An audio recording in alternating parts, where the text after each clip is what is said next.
Man, we back with another installment. We here at SNT.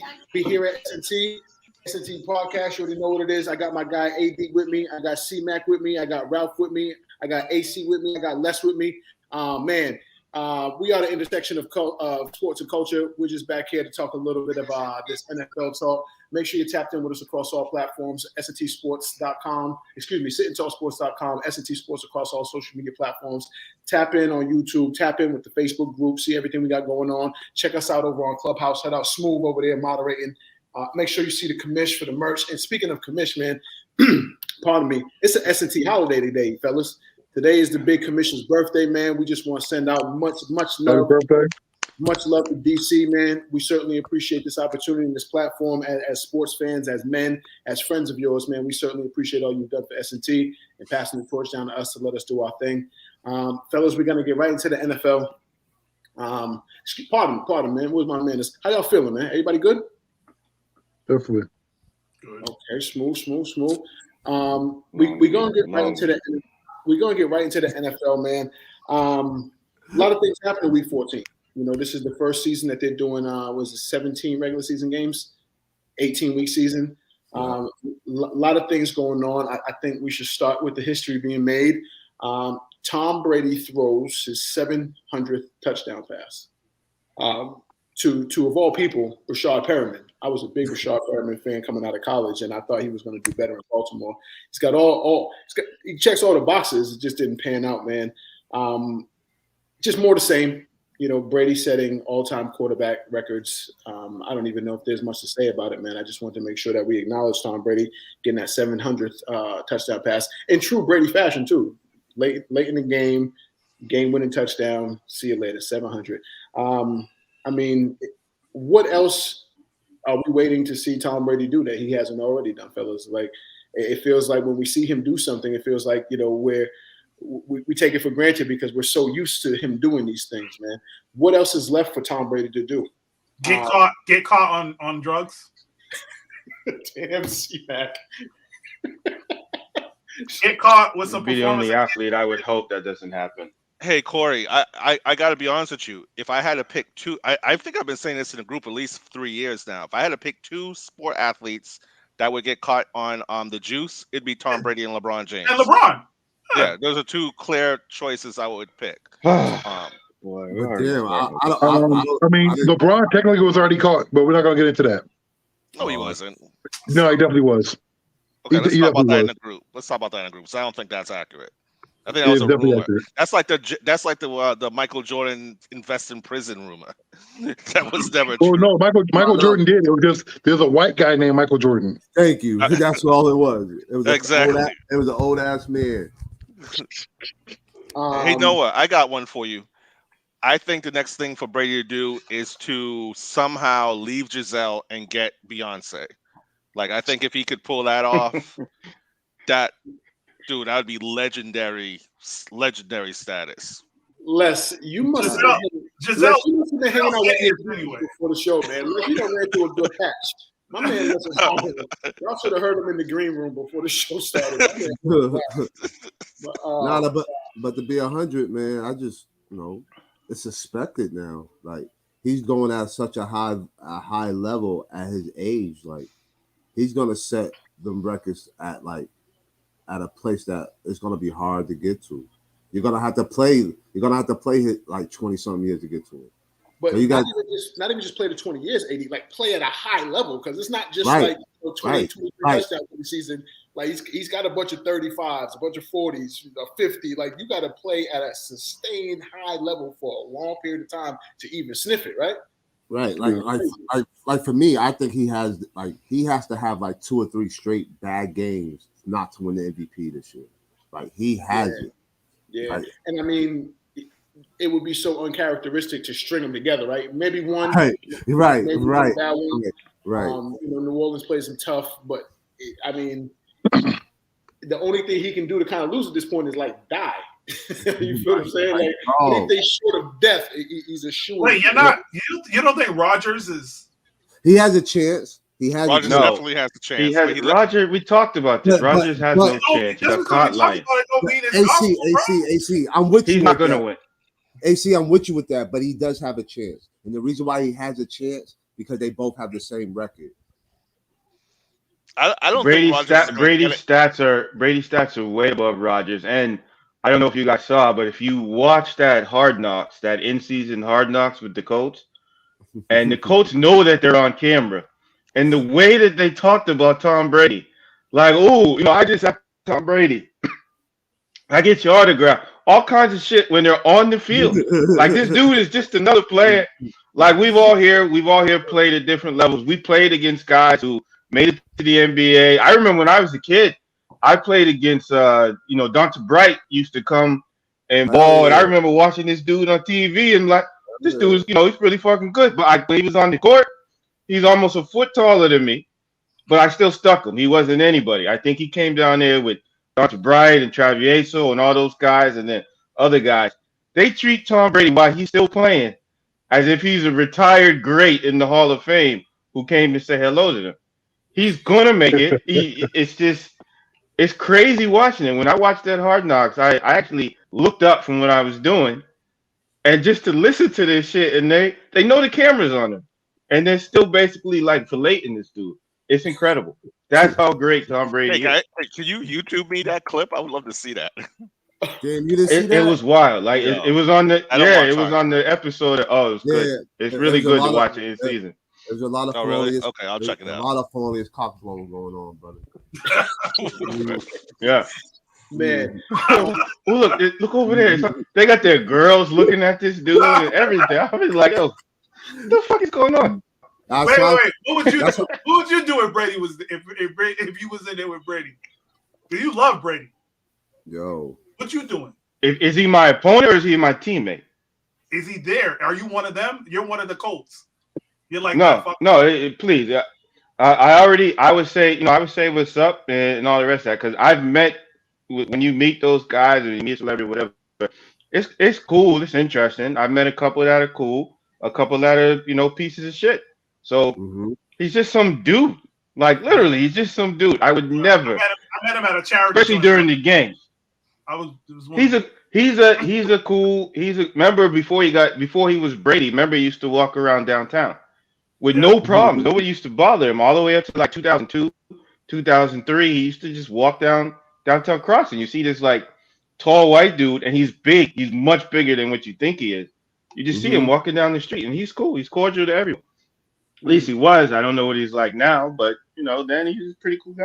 Who's that athlete that'll make you be like, oh shit, I can't believe that's such and such?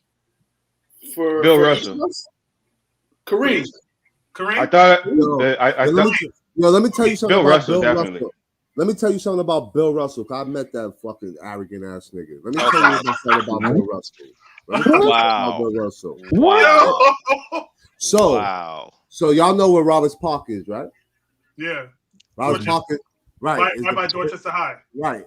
It's named after I don't want my image associated with this slander. Go. I'm kind of with you. Right.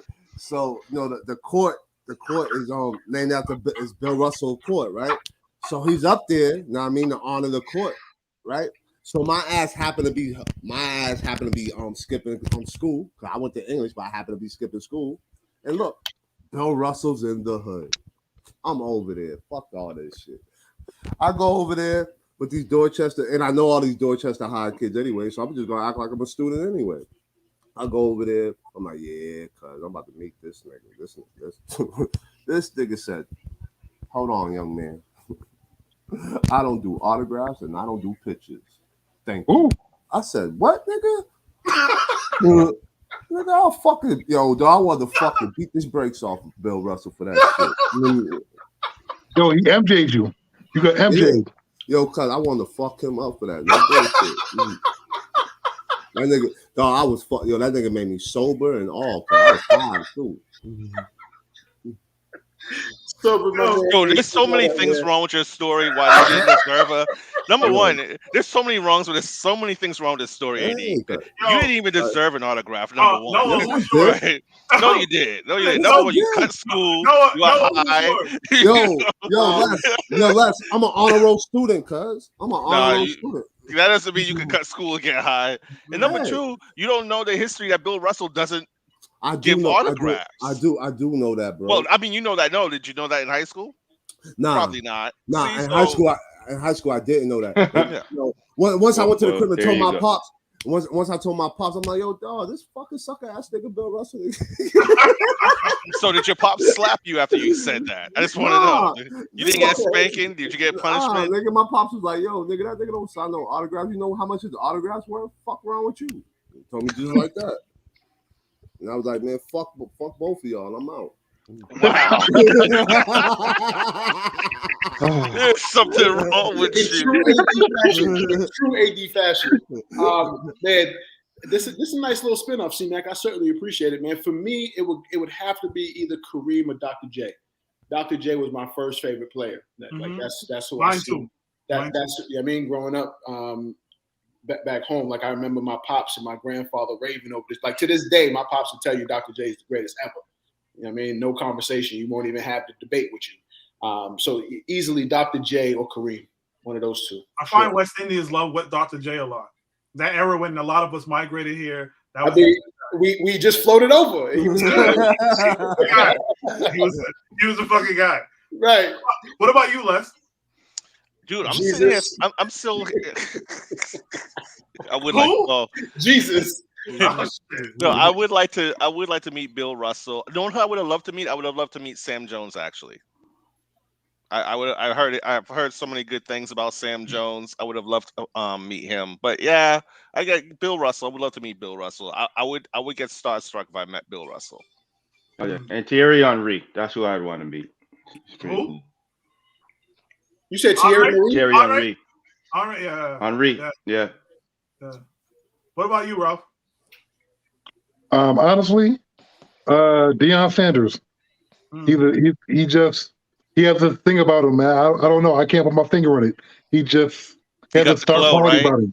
You got the glow? You got the glow? Yeah, he do, man. It's like, yo. He has that personality. He's magnetic, man. Like, Brian. Soul glow, too. For me, it'll be Kareem, man. I feel like if Kareem, I feel like I would fly anywhere. I know one day, hopefully, I hope, he doesn't pass anytime or at any point. Like, I feel like I would go to his funeral or be like the stuff I've learned. I told you I wrote like a thesis on Kareem. It's like 75 pages. Just really diving into his life and just that period of the change between Lou and Kareem and how he was really like ostracized and how Magic, like there's a lot of stories about Magic and shit, like how Magic just came and just fucking was like, yo, y'all ain't got no hoes in here. And then a lot of his Bruce Lee stuff, right? Like, was that experience with Bruce Lee and how much he learned from Bruce Lee was incredible too. So yeah, definitely Kareem, man. At any point in my life, man.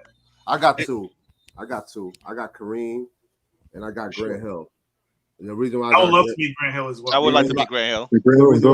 And the reason why for me, I modeled my whole entire basketball game off Grant Hill. My whole basketball game is off of Grant Hill. That's what's up, dog. Really quick. You know what Grant Hill brought to the NBA? There's two things that he brought to the NBA that a lot of he damn near perfected it, even though he couldn't shoot like that. No, his mid-range, his hezzy to the mid-range was hezzy was unstoppable. The hezzy crossover. He set everything up. He set everything up. He will set you up.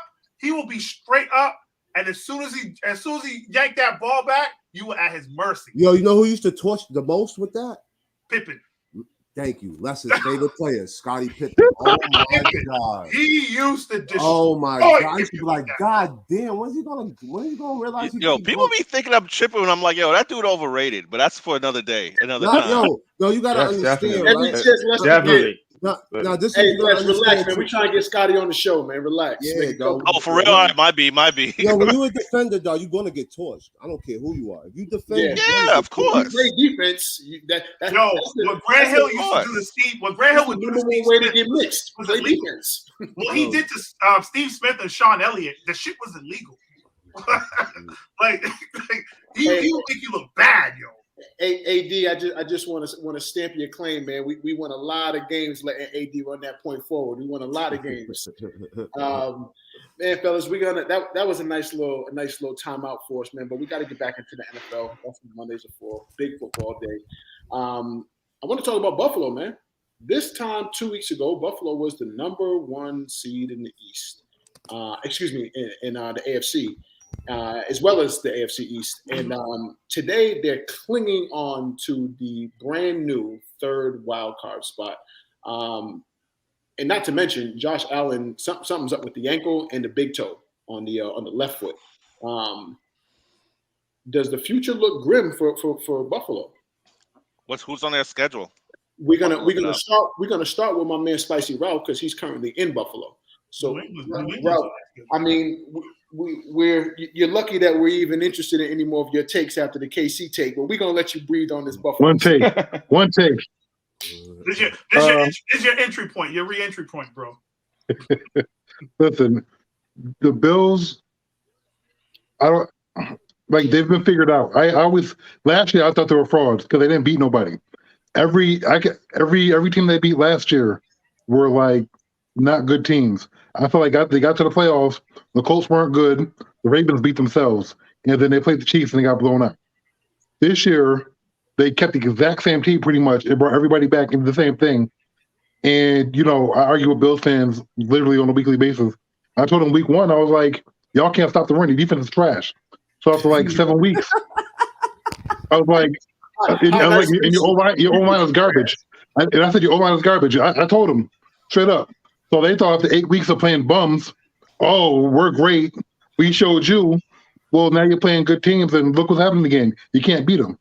I don't see how they can fix their issues because their issues are personnel. They still can't stop the run. Even last night, the Bucs still ran for a ball 50. Like this is the 3rd game in a row a team's ran for well over 100 yards on y'all, and they're doing it without second thought. For most of even yesterday, for most of the game, they were out of it. They woke up in the 3rd quarter, but something's missing. To me, they don't have a run game. Their run game is piss poor at best. And your quarterback cannot be your best running option. It's going to lead to walking boots, or in most cases, something a whole lot worse. Until they can get that fixed, I don't see them winning. And their defense isn't nearly as good as the numbers say. It's not even close. Their defense is trash. So I don't see how they're going to fix it. Basura. Oh man, Spicy Ralph, we surely appreciate you sprinkling a little pickles on the podcast. Who do I want to hear from next? Lester got the face on, so we're gonna go LES. Les, talk to me about Buffalo, man. Pretenders or contenders? They're contenders, definitely. I don't understand why people do this, and not to just pick on Ralph, but the next 4 games I looked it up: Panthers, Patriots, Falcons, Jets. They have a really good chance of winning all 4 of those. Let's say they lose to the Pats, because I'm a homer. Let's say they lose. That's still 3-1 in the next 4 games. They're going to get in. There's a good chance they win all 4 of those games. Number 1, they lost to the Patriots, who was playing great ball. They're on a hell of a win streak, and then they lost to Tampa Bay, who just won the Super Bowl with the greatest quarterback of all time. And they took that team to overtime and lost because of the greatest quarterback of all time throwing the ball. Like, let's not overreact to these 2 losses in a row. They got 4 games coming up where they could at least go 3-1. And then, Ralph, you said, I looked this up while you was talking, because I was like, that's not entirely accurate. They've beaten good teams. Dude, they beat Green Bay. They've beaten, let's see. They played Green Bay this year. Oh, actually, that was preseason. My bad. I need my glasses. They beat Kansas City. They beat Kansas City. I mean, like, they've beaten some. They beat the Colts. Oh no, the Colts beat them. I take that back. But okay, so that's right. That's 1-4. Yeah. I mean, What's in the cup this evening, Les? Yo, somebody rescue him. Okay, so throw out the life jacket, rescue. Okay, so So let's forget the last part of what I said about who they beat. Let's forget that. But we can stick to the next 4 games though. The next 4 games they should at least be 3-1. Okay. Does anyone want to dispute that? I mean, they don't have any choice because they're in 7th place. But that still didn't answer the question though. That 3-1 doesn't make them contenders or pretenders. Answer the question. It does not. You said they're contenders. So let's say the Patriots. Contenders. Let's say the Patriots either lose to the Buffalo or no. We're not talking about the Patriots. Are the Buffalo Bills contenders or pretenders? They're contenders. What do we consider a contender in the NFL? Someone who has a viable shot. Someone who can stop the run. So how about this? They went 4 in a row, right? They're gonna be 10-7. That's a contender. I have a better question. If they win the division, yes, it is. Yes, because if they win the division, if they win the division, they go to the first round of the playoffs. If they gotta play Cleveland, they can't beat them because they can't stop the run. If you gotta play Tennessee, you can't beat them because they can't stop the run. Dude, I don't think the Bills are scared of Cleveland. Them, they can't stop the run. Cleveland. Who's really scared of Cleveland? Like Cleveland's if you can't defend the run, you are very afraid of Cleveland. Well, Cleveland plays good one game and they played bad the next game. You don't know. But they always run the ball. Cleveland's currently not in the playoffs, so if they can win and keep them out, then they won't have to necessarily worry about that. But every team on this list is going to run the ball, maybe with the exception of Kansas City, and they're even upticking in running the ball. I want to hear from C-Mac and then AC. Buffalo Bills, contenders or pretenders? Contenders. Okay, speak to me. Contenders. I disagree with Ralph. I actually think I disagree with Ralph, and I kind of echo something that AC would probably say. They're poorly coached, right? If they're coached a little bit better, their defense is incredibly fast, right? But missing his best player. Huh? Missing his best player. If missing his best player, right? They are in games, right? I think that there are 1 or 2 adjustments from being back to where they were when the season started. The biggest problem they have is that you can't come into December and not have any semblance of a run game, right? You're in trouble in that area. Unless if the quarterback's healthy, I think they're a contender where he could run or break, keep the play alive or whatever, right?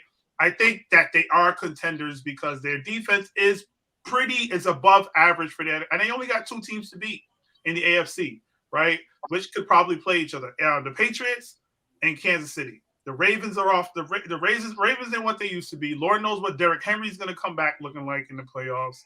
I don't think they should let Derrick Henry play. Oh yeah, they have to. Yo, they got 2 teams to beat. So yeah, I think they are a contender. I'll just keep it short.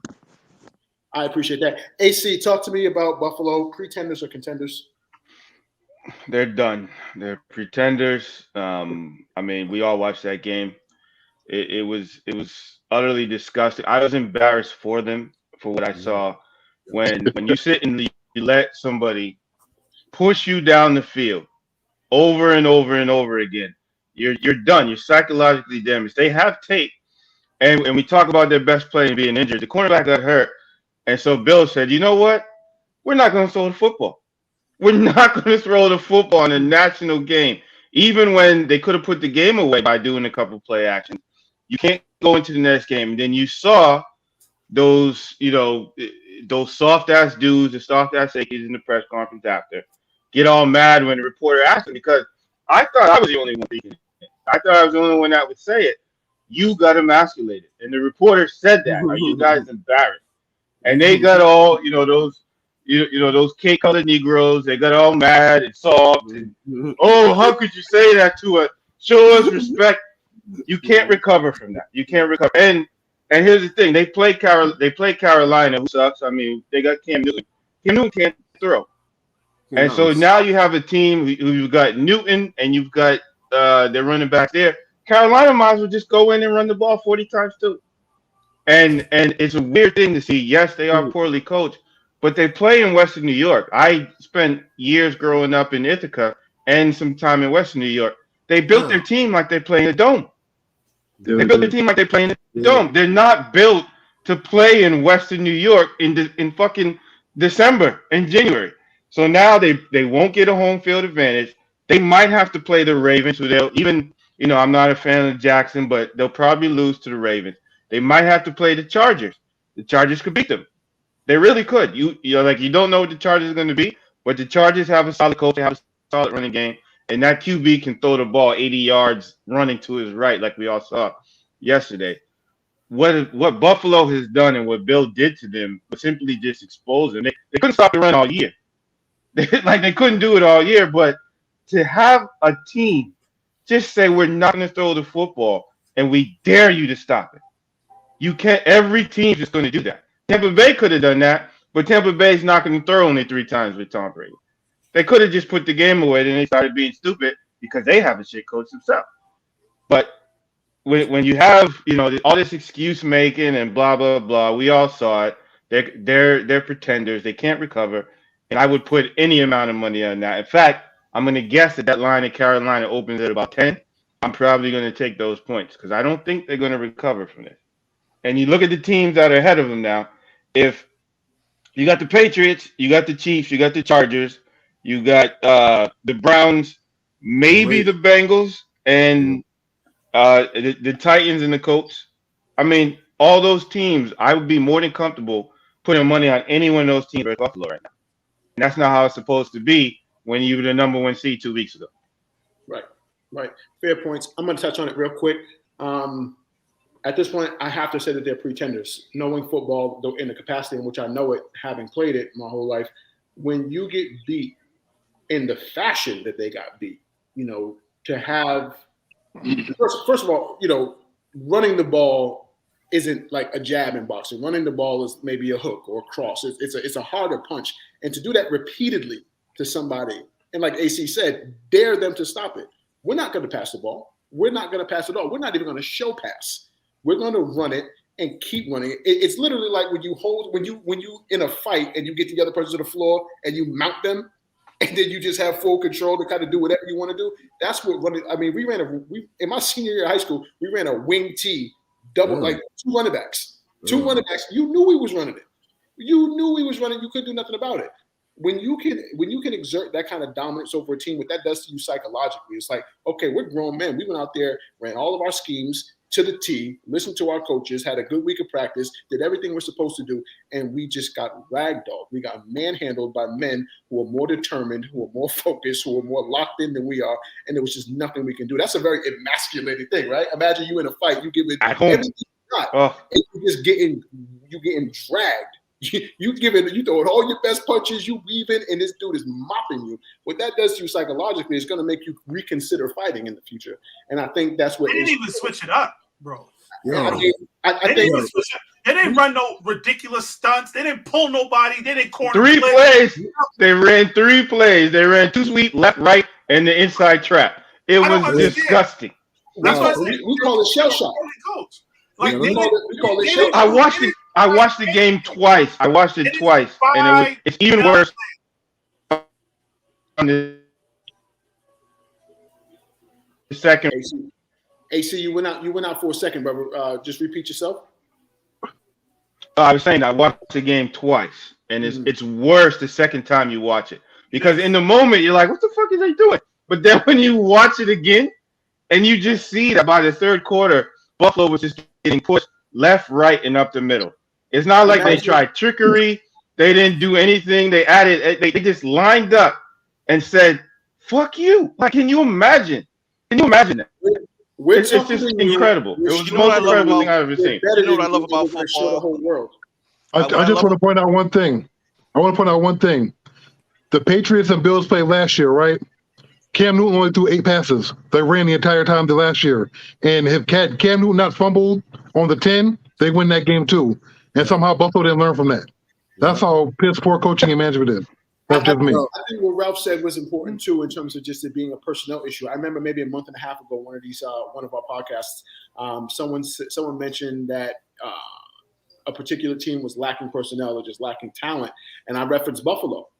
Buffalo is poorly constructed in terms of there being 0 run game, being an AFC East team, and really just having Diggs. I think the kid was it Gabriel Davis? I think he's pretty good. He's not being used properly. Of course, Emmanuel Sanders got hurt yesterday, and the kid Dawson Knox has had a pretty good season this year at tight end. But they really don't have much. They're very one-dimensional. And if it's only so long that you can run a stale offense with just like this mobile quarterback. Hold on. But these defensive coordinators get paid millions of dollars. There's 4 years of film on Josh Allen now, not even including college. There's 4 years of pro film on it. You think these guys just sat back and didn't learn those schemes and didn't learn what it was like? Yeah, let them run for 70 yards. We're neutralizing them. Long story short, they're pretenders. You know what I love about football, fellas? We can be so headstrong on a section of the season, and that all can change. I think Buffalo lost. I think Buffalo lost. I think Buffalo lost to two good teams. Not that. Football is that's not the same. Right, that's not the same. This is what you're missing the point. So what if they beat New England at New England then? They're not beating New England. What if they do? I don't think any of us are looking at New England like a favorite in the AFC. This is why they're not going to beat New England. Because Bill Belichick will run the fucking ball 50 more times down their fucking throats. Okay. And they won't fucking stop it. When the fuck is their coach going to put 9 in the box? He waited till 3 to 4 minutes to put 9 or 10 in the box, bro. When you knew actually, and Noah, something that you said earlier too, and it was a point that I wanted to make earlier, because I know I made it at the beginning of the season. When you look at the history, especially over the last 10 years, look what Buffalo did with their quarterback in the offseason. I think they signed him to a 6-year, $258 million contract. They're top heavy. That's why they're one-dimensional, because if you pay a marginal quarterback, he's not Brady, he's not Rodgers. He can't lead you to a win single-handedly. So when you play a quarterback like that, the same thing that the Cowboys did with Prescott, the same thing that you saw what happened with Cincinnati and Detroit and LA and all these teams who give a quarterback, 5 years, 130 million. Those contracts are for Peyton Manning. Those contracts are for Aaron Rodgers. They're not for the medium level quarterback. And that's their problem. They're stuck now. They can't recover. And you saw, Ralph talked about Kansas City being top heavy, which they are. I mean, he was completely wrong about them not making playoffs. But Kansas City is still top heavy. And they're going to be top heavy for the next 8 years because of the contract that they gave their quarterback. And Buffalo's not good enough. Like Patrick Mahomes is good. Kansas City's top heavy, but those guys are the main reasons they win. But Patrick Mahomes is great. Josh Allen is not great. Those guys. Agreed. You can't be top heavy with a good quarterback. You have to be top heavy with Peyton Manning or Aaron Rodgers or Patrick Mahomes. You can't be top heavy with no fucking Jared Allen. That's just silly. It's not even Josh Allen's fault. Yeah, Josh Allen.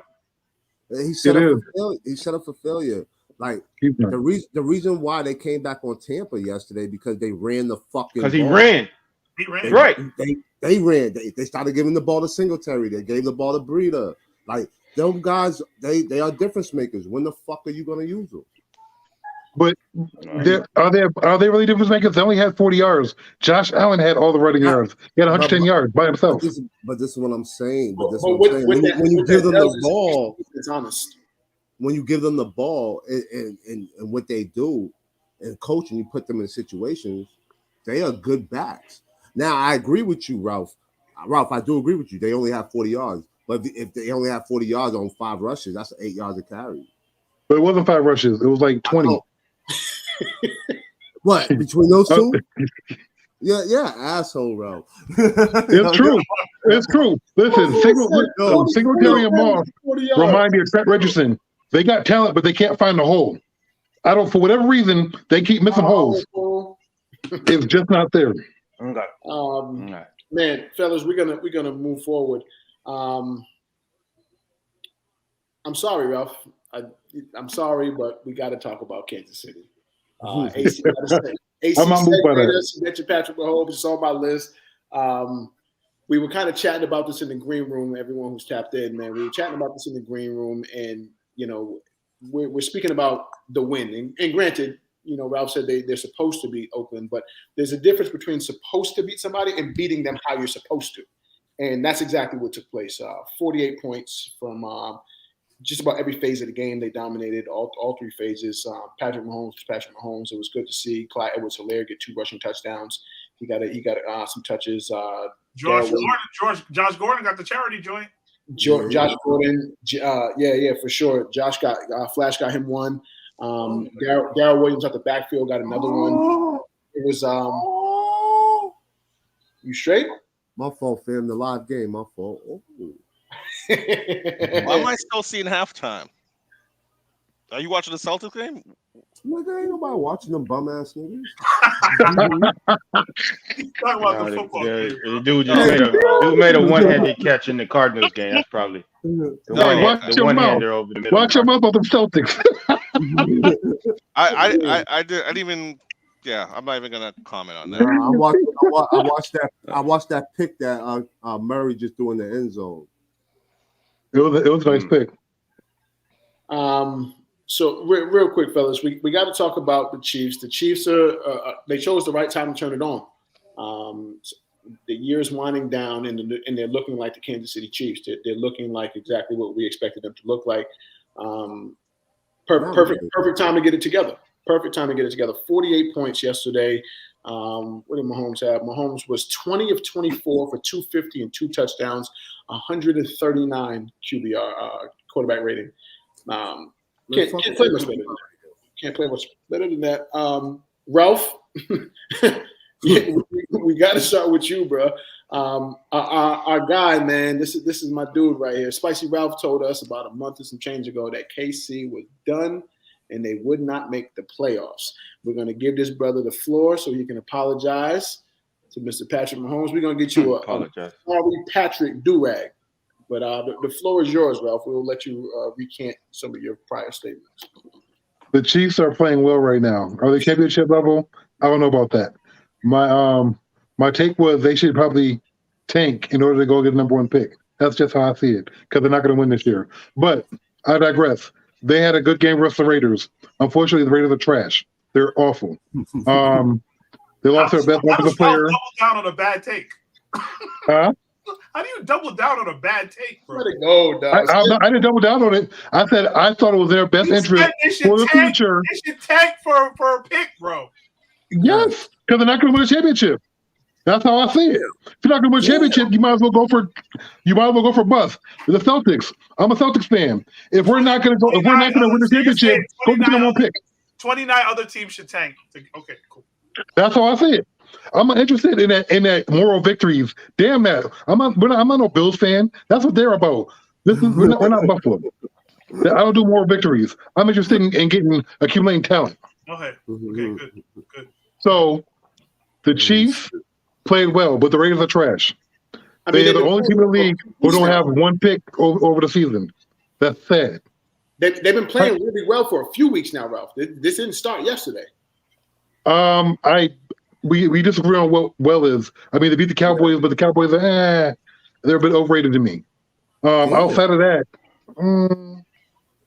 not really to me. I don't really think so. Cowboys suck. Yes, they won like 6 straight games in a row. But then what happened? They lost their coach and their best receiver. Did you forget that happened? Yeah, I did. And after that, they won 1 matter, dude. They have the best quarterback. No, it kind of does matter. It does matter. It does matter. Though. That's like see, this is what I mean about football. Like I said in the last segment, things change, and a lot of people, except for maybe Noah and me, and maybe one other person, were like, "Kansas City is not dead. They're not dead."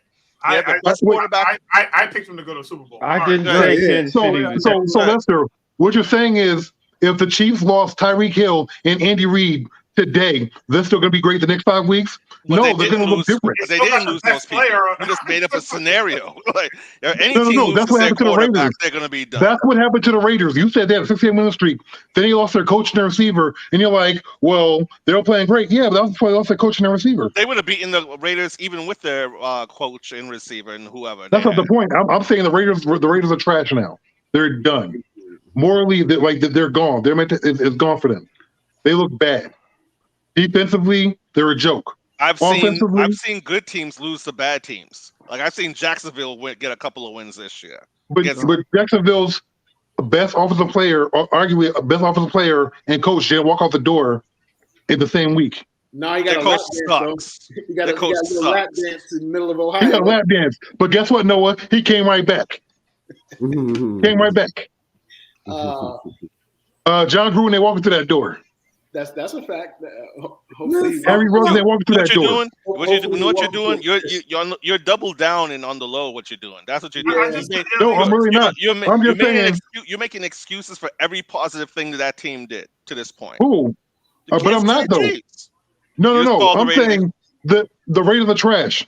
I don't. If you're supposed to be as great as you claim, then this is a blip. This is nothing to brag about. Shouldn't a good team? Who's bragging? We're all talking about this. I didn't see. I didn't see Patrick Mahomes get up on stage and start doing a hammer dance or anything after that win.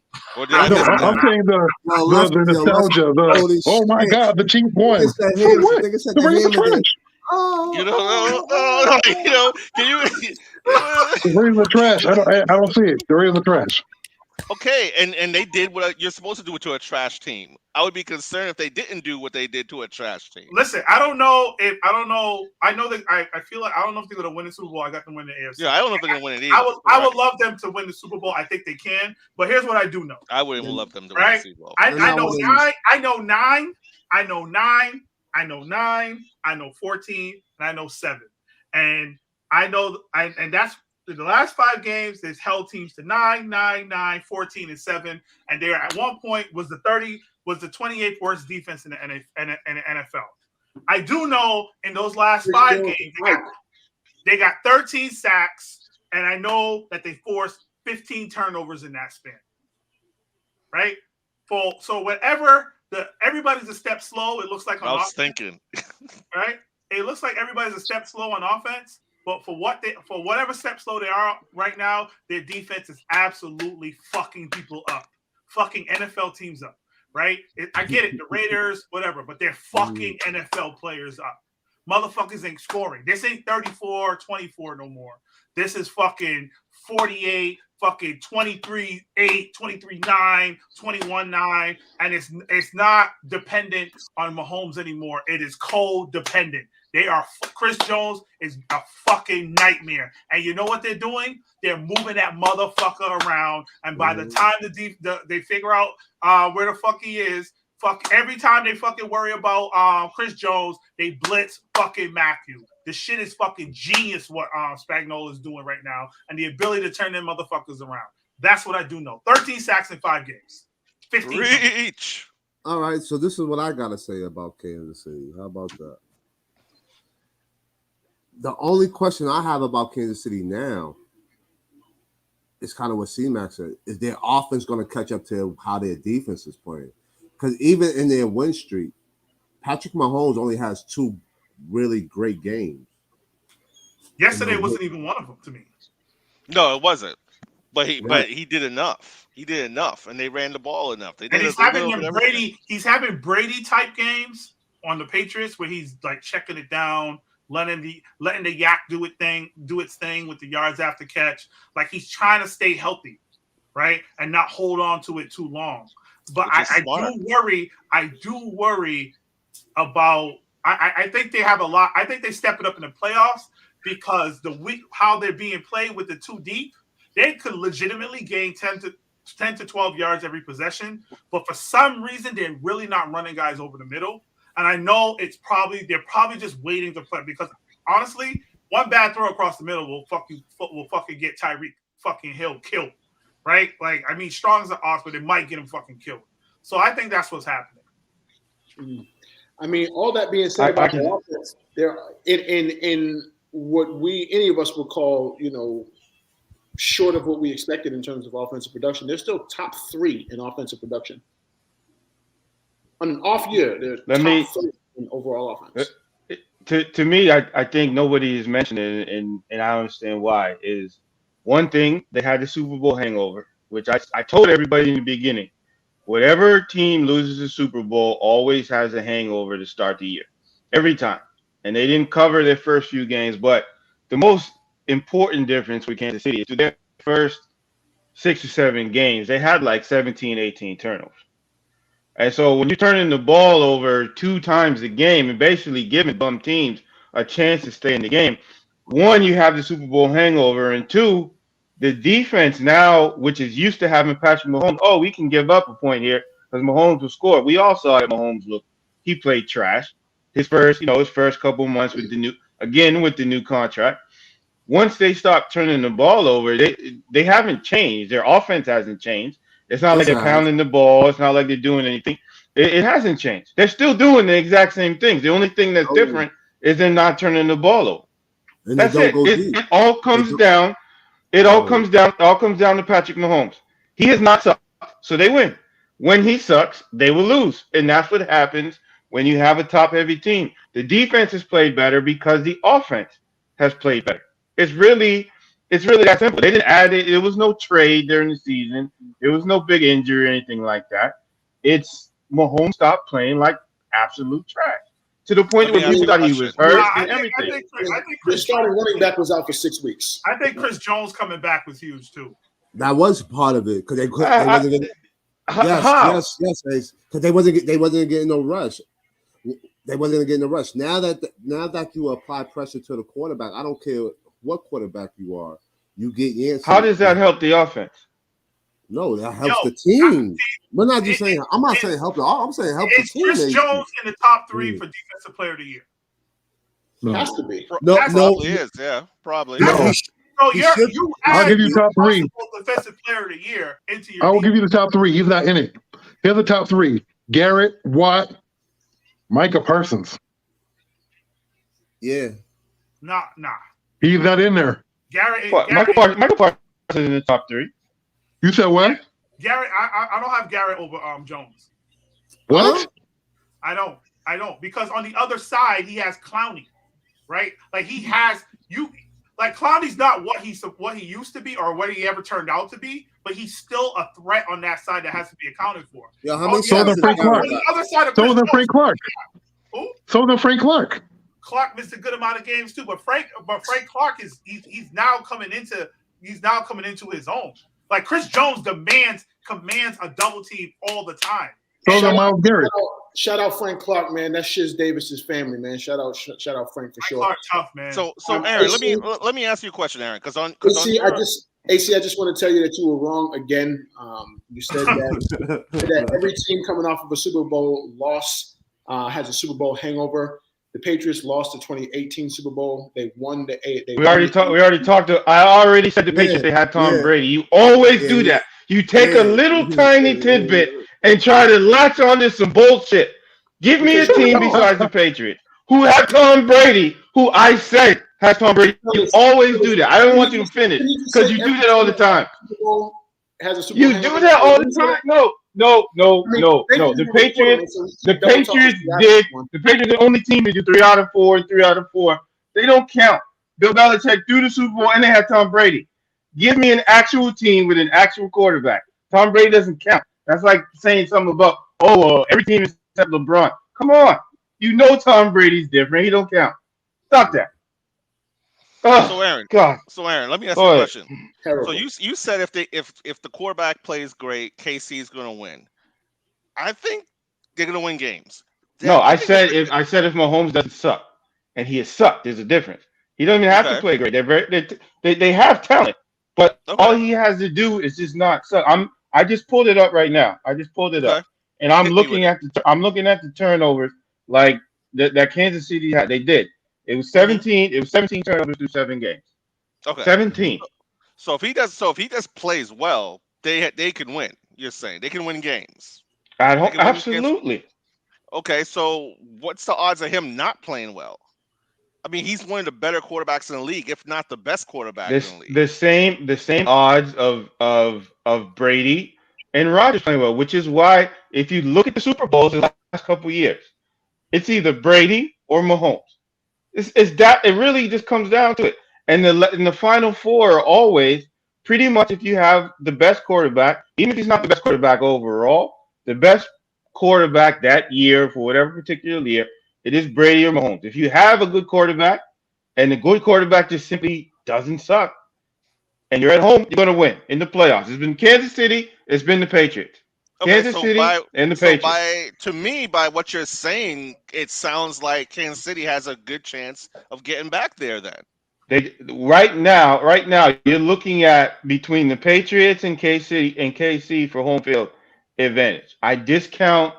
We saw Buffalo. I discount the Ravens, who I thought maybe Jackson would play enough, well enough for the Ravens to be good, but he can't. He's not good. Like as much as I want him to be good, he's just not good. Okay, so you're saying that then Kansas City is not suffering a Super Bowl hangover then? They did suffer a Super Bowl hangover. They absolutely did. I just said they covered. I made so much money on them not covering. They didn't cover versus Green Bay. They didn't cover versus all these things. That is Mahomes. But you're also saying if he plays good, which he can't. I think Look at the rest of the league. There's only 2 teams. They got a 50% Okay, so then chance. how is it a Super Bowl hangover if they're 9 and whatever they are right now and they have a chance to get to the Super Bowl? That's the point. That's the point because the teams are so bad and they still lost. What don't you get about that? You always want to look on the good shit lollipop side. Everything isn't positive. It's not positive. Apparently, that's not true. They did not do well. Buffalo can't recover. You're trying to win your way out of this one. You're making 2 separate arguments. It is not 2 separate arguments. It is one argument. One argument. That's it. What's your argument? Let's do this one more time. What's your argument? Patrick Mahomes in Kansas City did not recover after losing in the Super Bowl, after getting their ass kicked in the Super Bowl, right? Okay. Yep. All right. That's your point. He played worse. He played for who he is. He played worse than everybody else. We just noted. We just pointed out he hasn't played amazing. He still hasn't. He still hasn't recovered. My point is, all he has to do is not suck, which is what he was doing. He can play average and they can win. Sucking for the rest of the year into the playoffs. Is there a high possibility that he's going to suck every game from now on out? From here on out? Excuse me. There's a higher average than what there has been in previous years. How about that? Is that good enough? Is that positive enough for you? You happy now? Shit. You're doing the same shit. I'm not doing anything. All right. You want me to put a number on it? I'll give you 60%. 60% average of him playing well enough for them to go. Because they're going to be at home. If they go on the road, I'm betting against them. That's simple. If they have to go to New England, if they have to go to San Diego. Mahomes may lose in New England, but he puts up big numbers in New England.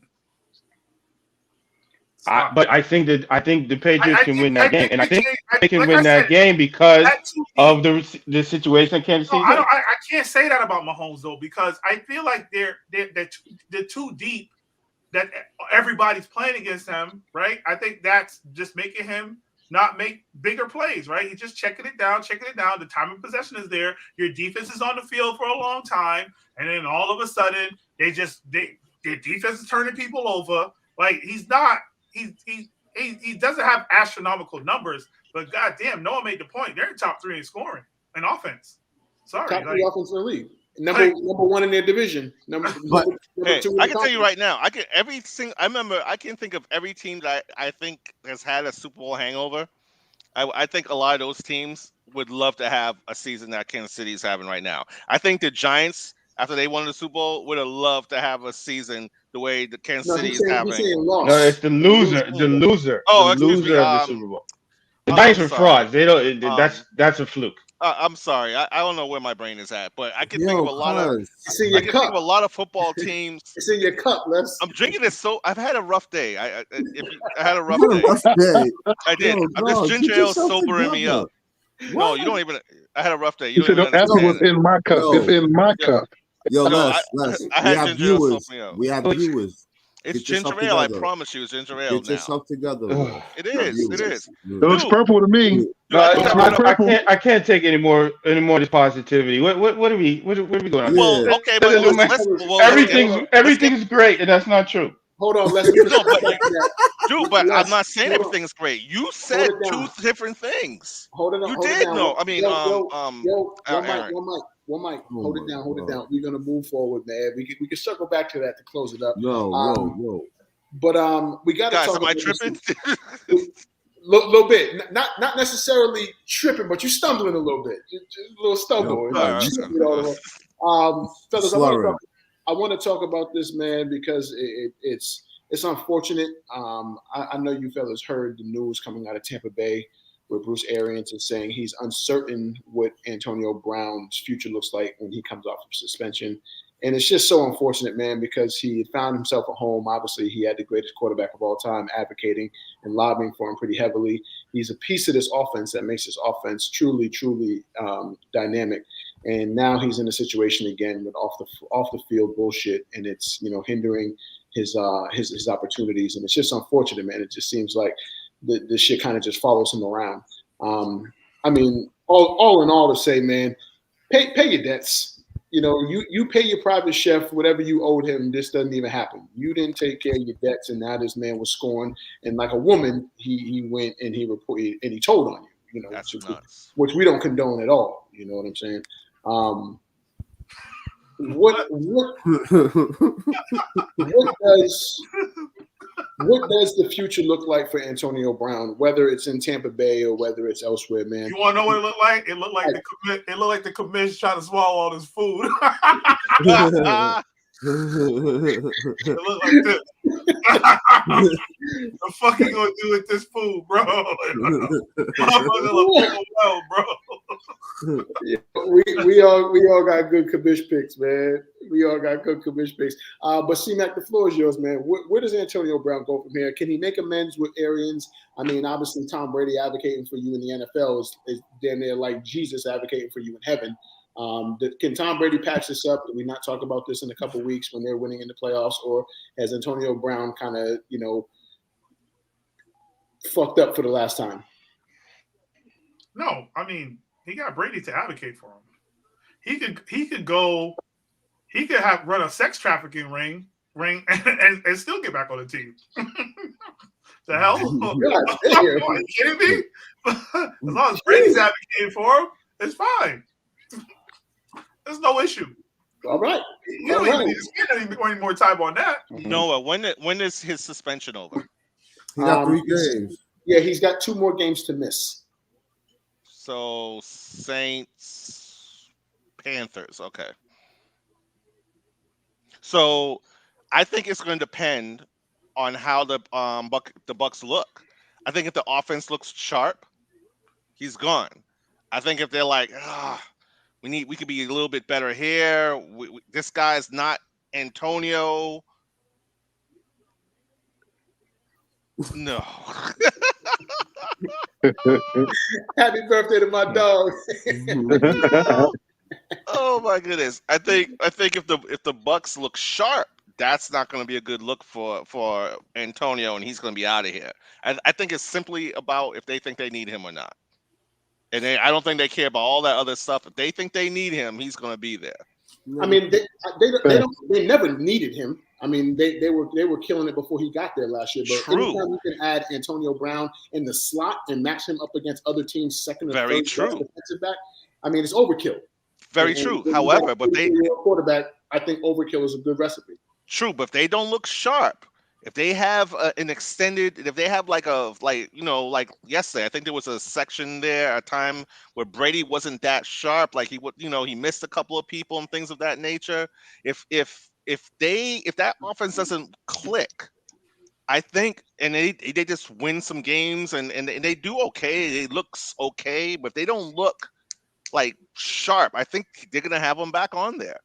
And if they do look sharp, I think it's a wrap. They're going to be like, we don't need you. We don't need a distraction. Right. AC, you got to hear from you on this. You have a very short wick for foolishness. So he should be gone. He should be gone. If Brady wasn't in his corner, he would have been gone already. He's an embarrassment. I mean, you guys, we're not going to get into the stance on the vaccine and stuff like that. But to fake the vaccine and then get caught, and like you said, to not only do it, but then do your dirt in front of a bitch ass dude who's going to be scorned and then tell on you.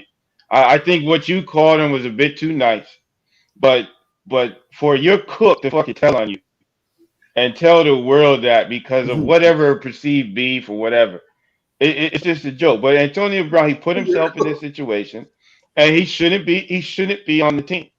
Like the Patriots paid him 10, 15 million Brady has done everything he could because we're talking about this dude like he's 20, like he's a rookie. This is a grown ass man doing this nonsense. We shouldn't even give it too much time of day. Really, he's a fucking joke. Yo, I won't argue with any of that, but Uh, are they going to bring him back? They don't need him. No, already said they were fine without him. They're doing fine right now. To get as many chances as he's got, and think about it, the crackhead in Kansas City is playing, thank and you. Antonio Brown is not. So thank you. Like, think about that. How much sense does that make? Wait, is it a weed head? That just doesn't make any sense. Is he a weed head or crackhead? It's all the same. It's all the same. everything. People still do Everything. crack? he does everything. Everything. Yo, AC, Please. hold on. I didn't think people did crack Hold on, anymore. AC.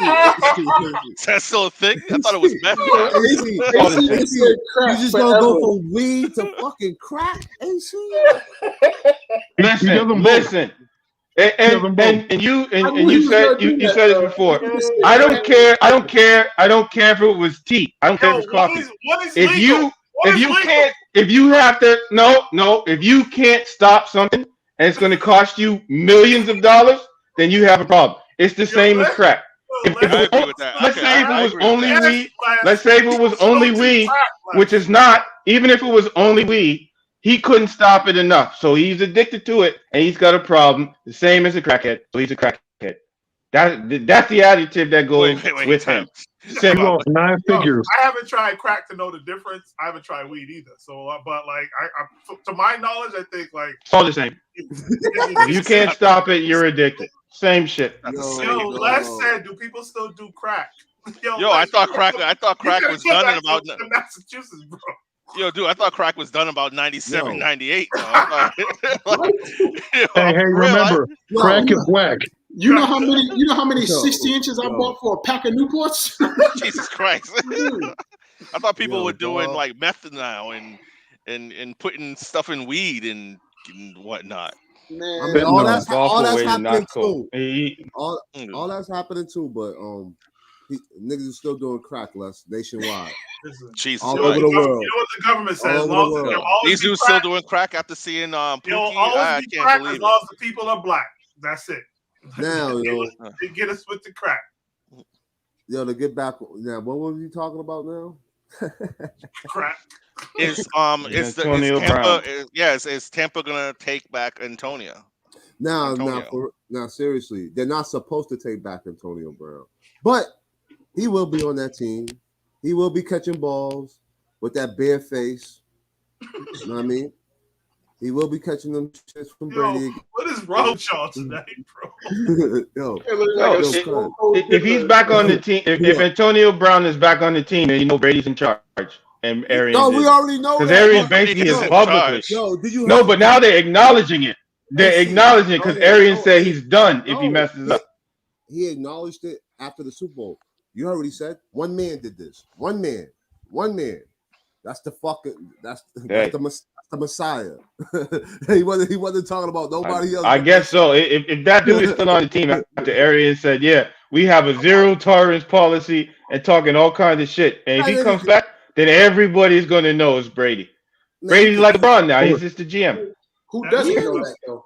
You have to be kind of blind, deaf. No, we can say it. We can say it and talk shit. It's one thing to just make jokes about it. It's a whole nother thing for them to basically acknowledge it publicly. Antonio Brown could not get a job like anywhere in the league. Tom Brady said he's coming here. Yo, think about that, AC. Yo, remember the interview? Remember the interview Bruce Arians said, "There's no way I'll sign Antonio Brown. He's a virus.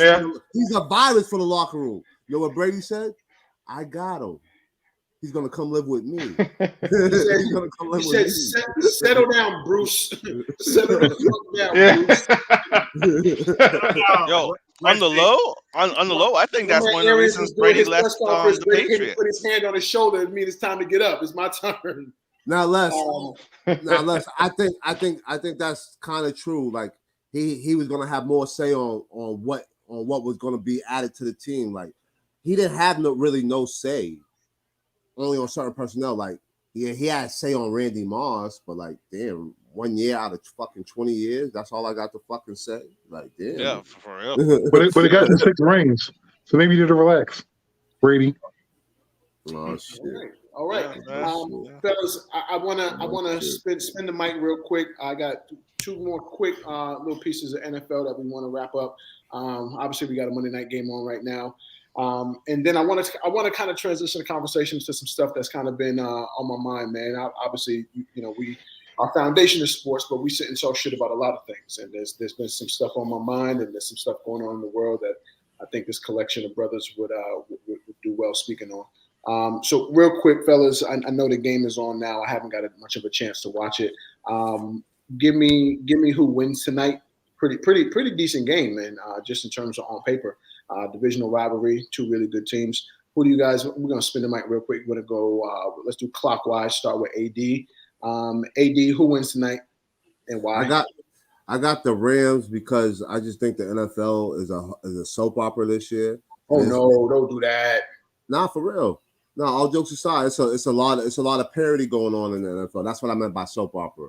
Okay. You know what I mean? So with Arizona losing tonight, you know what I mean? I mean it'll be like basically a 3-way tie for that first seed. You know what I mean? All Green Bay, Tampa, and Arizona will all have 3 losses.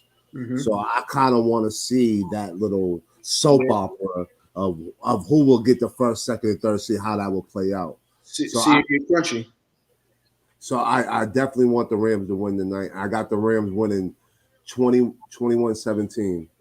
Okay, I like it. Real quick, C-Mac, it's on you. Who wins and why? Rams 27. Rams 28.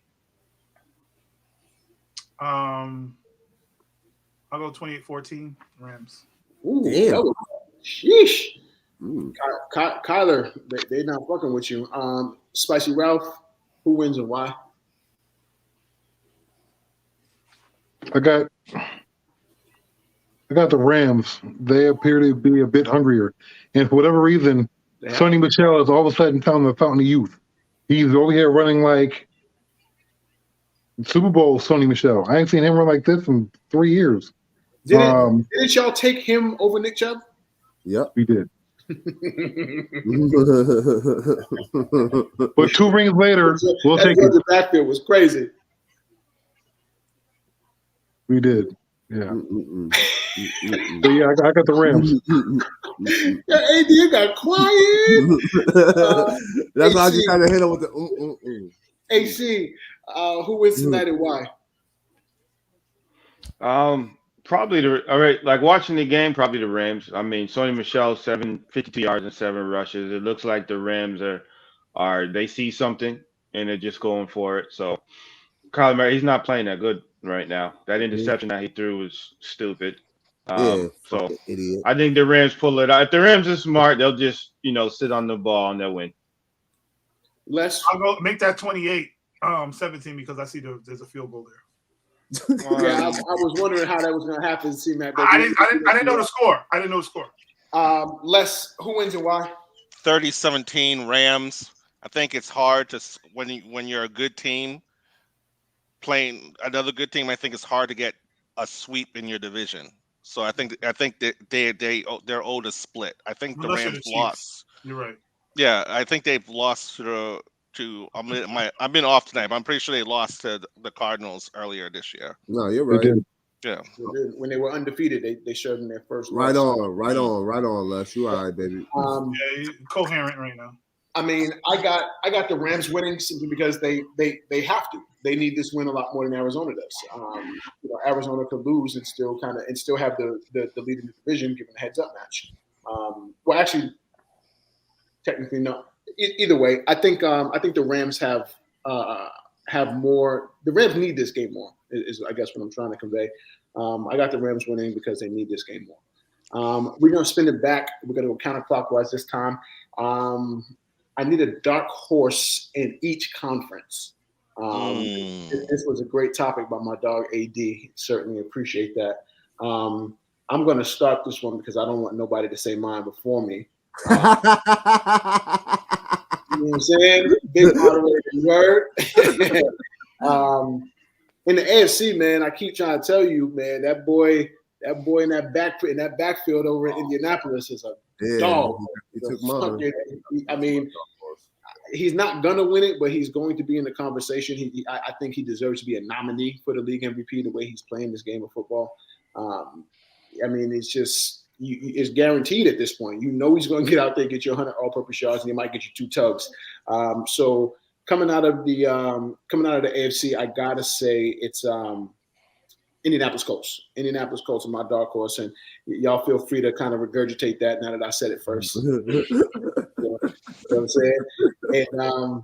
And this is a long shot, and only because I really like the makeup of their team, man, and I'd like to see them kind of get into the playoffs and cause some trouble. I'd like to see Minnesota. Minnesota could get healthy. AD, you already know what time. You know what time. Wait, how long is Thielen out for? He has a low ankle sprain. He'll probably miss another game or 2. But if you saw the way that the young boy played, he stepped up and had 90 yards in the tug too. I mean, Kirk Cousins is just good, man. I mean, just keep milking that nigga. Wait a minute. I can't let you get away with that. Did you watch the game? Because they were up 27-0 versus Pittsburgh, and then Kirk Cousins started Cousining. Kirk Cousins started Kirk Cousining. Dalvin Cook was ran for like a deuce, and then they let Kirk Cousins start throwing the ball, and all of a sudden Pittsburgh started coming back because Kirk Cousins started throwing the ball. I don't see that working in the playoffs. Now, let me tell you this, Ralph. I don't know what it is about them stupid ass Minnesota Vikings, right? They know how to lose them a game. No, I swear to God, they blow all fucking leads, yo. Not the Pistons, like the Lions. No, the Falcons. The Lions be fucking up. Yeah, the Lions should have like 5 or 6 wins, but too bad. Mm-hmm. Yeah, I don't do the more victories, nigga. You didn't get it done. Fuck out of here. Minor league coaches. Yeah, with it. So go. Who you going with? It's on you, Les. We're going counterclockwise this trip. It would have been beautiful if I could have stuck with my original pick, but that's not happening. I got the Colts as a dark horse in the AFC. And I got San Fran. I got San Fran in the NFC. No way. Not with a nigga named Porn Star Jimmy as your quarterback. No fucking. Hey, that was one of my topics. We didn't get to it though, but he been balling. He been playing all right, yo. He been over since yesterday. Porn Star I think Porn Star Jimmy is a great nickname, and I don't think there's an issue with him hanging out with porn stars. I don't fuck what that nigga do, nigga. Fuck out of here. Get it done. Nigga just win games. That's all that count. Yeah. I don't give a fuck that nigga sniffing coke. Oh well, nigga. Hey, Ralph. I just want to say real quick. Kirk Cousins has the second best touchdown to interception ratio in the league. 27 touchdowns, 5 interceptions. He's also top 4 in QBR, and he's also top 5. I have a question. Here's my question. What does he do when the money's on line? How many game-winning drives does he have? He's top 7 in every major category over the last. How many game-winning drives does he have? I can look it up for you, but he's top 7 in every major QB category over the last 7 years. That's great for the first 3.5 quarters. How many game-winning drives does he have? Bro, you could, no matter how many times you say it, Ralph, I haven't looked it up yet. Neither have you. You keep asking it, it's not going to drive your point home. But I'm telling you, it does. My point is, when the money is on the line, Kirk Cousins is who you. What did he say? You like that? Out of here. My point is, Kirk Cousins isn't that dude, man. When the money's on the line, he's not the dude you want with the ball. Anybody but him. That's simply just not true. But Ralph, Les, I get what you're saying. Ralph. Give me your teams, Les. We got to transition. Colts, 49ers. Colts, 49ers. I appreciate it. Spicy Ralph, give me your 2. One AFC, one NFC. Dark horses. Woo. In the AFC, I'm gonna go with Tennessee. If Derrick Henry comes back, there's gonna be a problem. They're second in the conference. Nigga, that's not a They're dark what? horse. They're second in the conference. That's not a dark horse. Yeah, but no one's talking about them. Nobody's mentioning them. Like they get no love out here. They get no love. Ralph is looking for the light horse. Why would you talk about them when their MVP might not come back this year? That's why they're not getting talked about. I said because if they get him back, They're a dark horse. Right now, they have no chance. But if he comes back, you that's a cannot completely be different second team. in the conference and be a dark horse. You are the top two. If you get a bye week, if you're scheduled for a bye week currently, you are not a fucking dark horse. Yeah, Give me a what the dark fuck? horse. I That's disagree. called a light Like, horse, Ralph. A light horse. What about like a wild card team? Damn, dog. You don't like, you know what I mean? Like one of the teams all right. fighting. Okay, I'll take my second pick then. The Cleveland Browns. Okay, yeah. NFC. Yeah. No way I Cleveland believe in Browns. that. No way I believe in fucking Mayfield. I hate him. He's a fucking slut. In terms of the NFC, I would say, yeah, that's a good one. I'm gonna go with the Washington Redskins. You're awful yesterday. Yeah, You they have a believe very. I think they can make a little noise. They almost came back yesterday too. They can make a little noise. I believe they can do it. I mean, there's only two dark horses in the NFC, and that's freaking. That's Minnesota and fucking San Francisco. I'm taking San Francisco because Noah asked at Indianapolis. I gotta go with Cincinnati. I said Indianapolis a couple weeks ago, but I'll take Cincinnati. I said it first. Hey guys, Aaron lost signal. He's back in. He'll be all right. If we're doing these social issues, I think you definitely want Aaron on. Nah, AC's definitely going back in. Of course, we're gonna let AC back in. That's our brother. No, I wouldn't care if he did. He be tripping sometimes. Nah, you need that. You need that. I'm telling you, you need that. I'm joking. Of course, you're joking. Even if you wasn't joking, you still need that. Yeah, shoot. I don't know what Ralph's doing with his headpiece today, though. It's just a do-rag. I didn't feel like tying it up. I just put it on. I know I got to do it before I go to bed. It's all good. All right. To have hair again, it's a beautiful thing. There we go. Welcome back, AC. We thought you bailed on us, man. Who didn't give theirs? Yo, AC, real talk. You can't be talking all that slavery stuff in your internet whack, dog. I'm in slave territory, which is why the internet is whack. Let's stay on track, man. My fault. I'm watching my time. Spicy. Ralph gave me his. C-Mac, give me yours. The AD, and we're gonna. I gave you mine. Yeah, it's on me. San Francisco and who? And Indy. And Cincinnati. Bengals. He said the Bengals. Appreciate that. AD, give me your two. Yeah, I guess I'll make it interesting since you took both of mine, Noah. It's all good. So I'm gonna go in the AFC. I'll go the Chargers. Okay.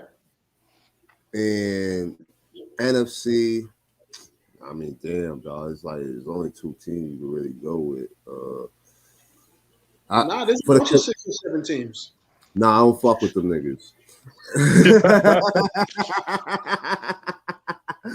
So I'm gonna go with my man Zimmer. I'm gonna go with the Vikings. My man. Man, fellas, I surely appreciate all the football insight, man. You know what we do on Mondays. But you also know what we do over at S&T, man. And it's not just sports, it's the intersection of sports and culture, man. And I felt like this collective of brothers, man, we could do a little more than just a sports talk. So I wanted to kind of dive into some issues that kind of been coming across my desk and I've been paying attention to. And I'm not a big news watcher. You know, I'm a big advocate for what Denzel said in terms of, you know, if you don't watch the news, you're uninformed. If you watch the news, you're misinformed. But I think our little collective would be able to kind of offer a little more insight into some of these topics. And I'm glad to share the floor and share this panel with you guys and share this podcast with you guys to do this. Most importantly, if anyone hasn't noticed, we are black men. You got 6 black men from many different walks of life, different backgrounds, who do different things. And I can say that I know these brothers, you know, almost most of y'all personally, and we're going to kind of touch on some of these things because it's necessary. The conversation needs to be had. First and foremost, and I want to send a big salute out to Boston's own Ms. Rollins. She was named the first Black U.S. AG. Big deal. A lot of us know Rachel personally. We see her around the town. She's doing good things for the city. not even much to talk about there. Just wanted to make sure that we give her flowers. But did you guys get a chance to look into that situation I sent you down in I believe it was the DMV area? I saw that. You're talking about the Raji thing, that one? Yeah. I saw that earlier on if you watch Battle Rap, Aberg. He's been on some weird stuff where he only does stuff about women and violence against women and how evil women are. And he actually put that as an example of how evil women are today. I think he ended up taking it down. But I saw that like earlier today. He rushed to get that up. So I did see it. The dude, he's fighting over custody with I guess his current girlfriend, and then he was also fighting over custody with his ex, and he shot both of them and then killed himself. I heard about that. Yeah. Horrific situation. From what I understand, and that kind of came across my desk shortly before the show, and for me, it was an opportunity to kind of discuss mental health. I haven't seen the clip. I don't think I want to see it, but I did read the descriptions, and I read some pretty vivid just recaps of what took place, where the brother just had a lot going on and no excuse. What he did was cowardly. What he did was there's no actual video of him doing the killing though. He just has this. You just see the ex. No, he's talking. He's explaining, right? He's like, I just shot my girl. He says, I'm about to go shoot my ex. That's what he said to the camera. Those last words were a little bit chilling. Like, what the fuck? Yeah, you're right. Yeah. So I don't even want to make this very much about him in particular, because obviously I don't agree with what he did, and I empathize for those families. So all of those families that are involved, especially those children who from what I read, were in the car, kind of when all this stuff was happening, and just a gross series of events. But I kind of wanted to use that into a segue to kind of talk about mental health, because that's just a conversation that we don't have enough as Black men. And, we are all pretty prominent figures in our respective fields, in our respective neighborhoods, in our respective places. I wanted to kind of lend this podcast over to that conversation, especially for me. I started therapy. I started therapy 3 months ago. And, being a Black man, that conversation has always been so taboo, right? If you go to therapy, something's wrong with you, you're crazy, you know what I mean? And like most things, we're marginalized in the sense that we don't inherit a lot of these understandings. We don't inherit a lot of these beliefs and these processes, simply because, how could we? If our parents didn't have the tools and their parents didn't have the tools, like who breaks those systems? I say that all the time about financial literacy. You guys know what I do for a living. But I really want to just kind of open the floor and just be vulnerable about it. You know what I'm saying? That, it was not scary, but it was just like, damn, I speak to this lady on Fridays at 11. And when you really start unpacking, everything that we have to go through just as Black men, how challenging it is just on the day-to-day, you know what I mean? And then how we normalize it, you know what I mean? Had a conversation with two of my homeboys who came over, man. And, from the culture of losing all of our friends at young ages and collecting the little pins and putting them on our clothes and on our hats, like accessories, and, seeing our people, be murdered, and seeing our people be mistreated by police, and just seeing the conditions of our neighborhoods and all of those things, man, they add up. And really what it was for me, not to be long-winded about it, is I'm raising two Black boys. I've got two sons at ages 6 and 1. And it was really about making sure that they inherit my good and not my bad. And in order to kind of identify that bad and make sure that I'm not passing that along, it took me being brave enough to say, let me identify it myself. Because when it's normal to you, you don't know that anything's wrong with it. You know what I'm saying? Like, I hear gunshots now, I don't even duck. You know what I'm saying? That's pretty standard for us. Like, we hear gunshots, we know the protocol. You know what I'm saying? Find out, hear where they're coming from. But if you were to put someone who's not from where we're from in a situation, the gunshots ring off, it's pandemonium. You know what I mean? It's complete freak out. For us, it's just like, motherfuckers are shooting. It's a Monday.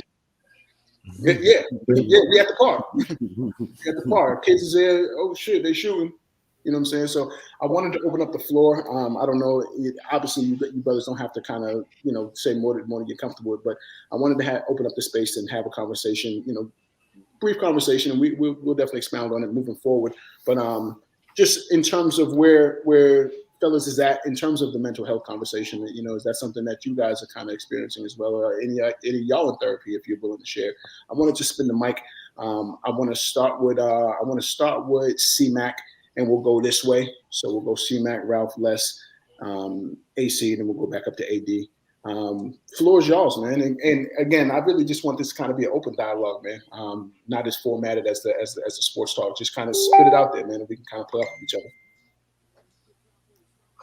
Man, there are so many variables, right, that you struggle with as a black man, right?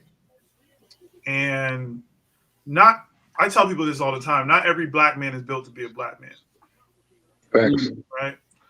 And it just so happens that we get blessed with our skin, but the circumstances may not always being prepared for. This brother, he's a killer, right? And no amount of misery brought upon me by my son's mom could ever bring me to murder her. I don't care what she makes up. I don't care what she says, right? No amount, because me as somebody whose dad died at an early age when I was 11, it actually may be more painful to lose a parent than to have a parent die. It's more painful for those kids than his lived experience in pain as well. And not everybody is built to deal with that. As a black man, but on the flip side, as a black man, you reaching out to help is a sign of weakness in a sense, right? Because we are not you would not be living up to that stereotype, right? As a black man, you still have to be that person who brings some immediate security to a situation as well. So you always got to be on point, right? And you always got to be the person in the front of the lines. You have to be 2, 3 times as good as in a situation, damn near genius at times. Doesn't really make you a victim because we're only victims to ourselves, right? Like we're not ever going to be looked at the victims by anyone else because of the way we're positioned via stereotypes and they're having that sort of strength. So he's a killer who lost it and took a very selfish route, taking that family away from their kids because as someone who's lost their father, I feel like a part of me dies every time I think about my dad. So there's no excuse, whether it's mental health or whatever. Can we put people in positions to have these conversations like we're having right now? Sure. But I see my son, he posted something on Instagram and he was like, man, we gotta, man, y'all gotta stop this with this child support and all that stuff, man. Listen, man, that's crazy and all right, but I'm not deprived. At the least, I'm not depriving my kids of both parents, right? I'm not doing that. I'm not killing nobody over that. I'm not putting my kids through that. He could have did something else, plucked her fingernails, done something, right? Something crazy, some lower bank account, sent nudes out somewhere, right? But not taking her life. And then those last words, today's the day. That's what he said. That's what got me. That's what hit me. When she was at the door, she's seconds away from losing her life. And he said, well, today's the day. So guess what? There were other days. He's been talking about it for a while. And when you're talking about it for a while, you're not as mentally unequipped as people think. That's just my 2 cents. Certainly, man. Ralph, man, kind of tap in on it. I know it's a swing from NFL talk, man, but I felt it on my spirit to kind of usher in some real talk over here at Sit and Talk. So I'm gonna try to attack this from a couple of different angles. So I don't know the full situation with the young man and the 2 young ladies he killed rest in peace to the family. So I'm not going to attack necessarily from that angle. However, from the stories I've heard and based on upbringing, empathetically speaking, I do completely understand how some people get to that point because some people aren't born with coping skills, and men specifically are taught, "Hey, suck it up. Men don't cry. Men don't whine. Men don't do this. Men don't do that." Essentially, men aren't allowed to express themselves. So what's the outlet? A lot of people's outlet is, well, I don't really know how to talk it out with you, so I'm gonna kill you, or I'm gonna beat your behind. I'm not saying it's okay, but I completely understand it because I see so many people who are, that's how they're raised. I That's mean, what they're taught. and we've all kind of been there, right, Ralph? I know I'm not. We have, but some of us know better. But a lot of us aren't brought up to know better. It's in you. I think a lot of people have demons that are passed down from parent to parent. And that's where I feel a lot of granted, I've done the research on it, but it's just what I see is what makes sense to me. I think a lot of people have demons that are going generation to generation to generation to generation. I think it perfectly explains a lot of behavior in kids. Like you see kids go through things they've never even been through. Like they have like seemingly experience on something they've never even been through. Like my daughter is scared of the dark. Why is she scared of the dark? Because her mother was scared of the dark once upon a time, and that has carried on to my daughter. Like she doesn't know that. She never sat there and told her I'm scared of the dark. But hey, like it's a thing. Children have And intuition. They can pick up on things even that they can pick up even what you don't know you're putting down. yeah, but that's my thing. I'm like, I don't know if she's putting it so much picking it up, or is it it's born within her. The demons, the problems that I have, her mother's had, so on and so forth, have gone to her because they're unresolved issues, unresolved, whatever you want to call it, have been passed down one to another. I think that's why it's so important that we do get counseling. I go to counseling. It's a thing. It has to be done because I'm trying to break these generational curses, and doing what our parents and grandparents didn't really seem to work. Seemed to have made things worse. They just seem to add layers. The whole you don't go to counseling because it's taboo. You go to church. You go to God. That doesn't work for everybody. That works for some people. It doesn't work for everybody. There's some people who just can't sit down and read the Bible and be like, okay, I get it. I'm going to forgive and move on. Unfortunately, it doesn't work like that. Some people have to learn skills to do these things. And that's what counseling is supposed to do. Give you the tools to help you maneuver in situations. Some people do not know how to cope. It's so many layers to it. I believe mental health is very important. I believe mental health is one of the biggest driving factors as to a lot of the bad things that happen in this world. I truly believe some people just don't understand certain things, and they don't have the tools to do so. Wish as a people we would sit down and have these conversations without feeling like, which I think the problem is people don't have these conversations because they feel like you're going to turn around and use this as ammo to get me later. There's no trust amongst us other people. Fair. And I believe that's a big issue. Like there's no trust amongst each other. You know what I'm saying? Like, right. 10 men can't sit down and have a conversation because that one man feels like 4 of them dudes gonna get up and tell so-and-so yada yada yada.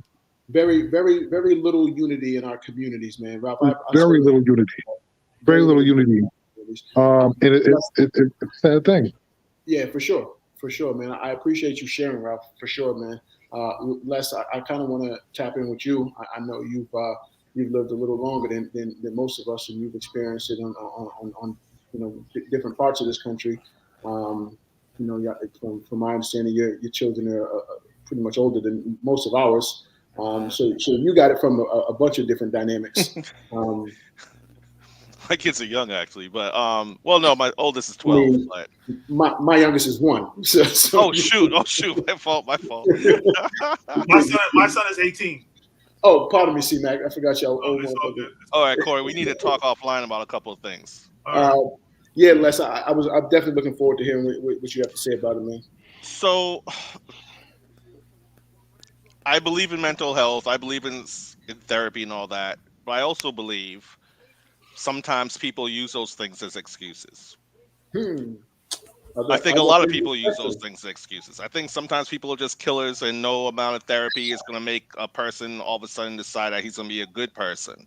I do think therapy in the Black community is looked at as a negative. I do believe a lot of us in our communities. I grew up in you know North Cambridge and Orange Towers. You know, um, I do believe growing up in the projects gives you you might be a walking example of case study of PTSD. I believe all that. But I also believe some of these parents are just sh- had kids when they probably shouldn't have had kids, and they're passing down bad information, and it's going to the next person, it's going to the next person. you know um I think too many people think it's okay to do certain things because that's what real n-words do, and things of that nature. So it's hard. And here's another little bit of background. I stopped doing it recently. I For the last 10-12 years I volunteered at battered family shelters. That's a fact. No, not taking income, anything, just straight volunteering. That's kind of like my passion because I have a really deep disdain for abuse towards women. I think there's no reasonable excuse outside of mortal harm. What I mean by mortal harm is like your life is in danger. I got To stabbed put in my hand, right? yeah, Breaking yeah, to put shit up.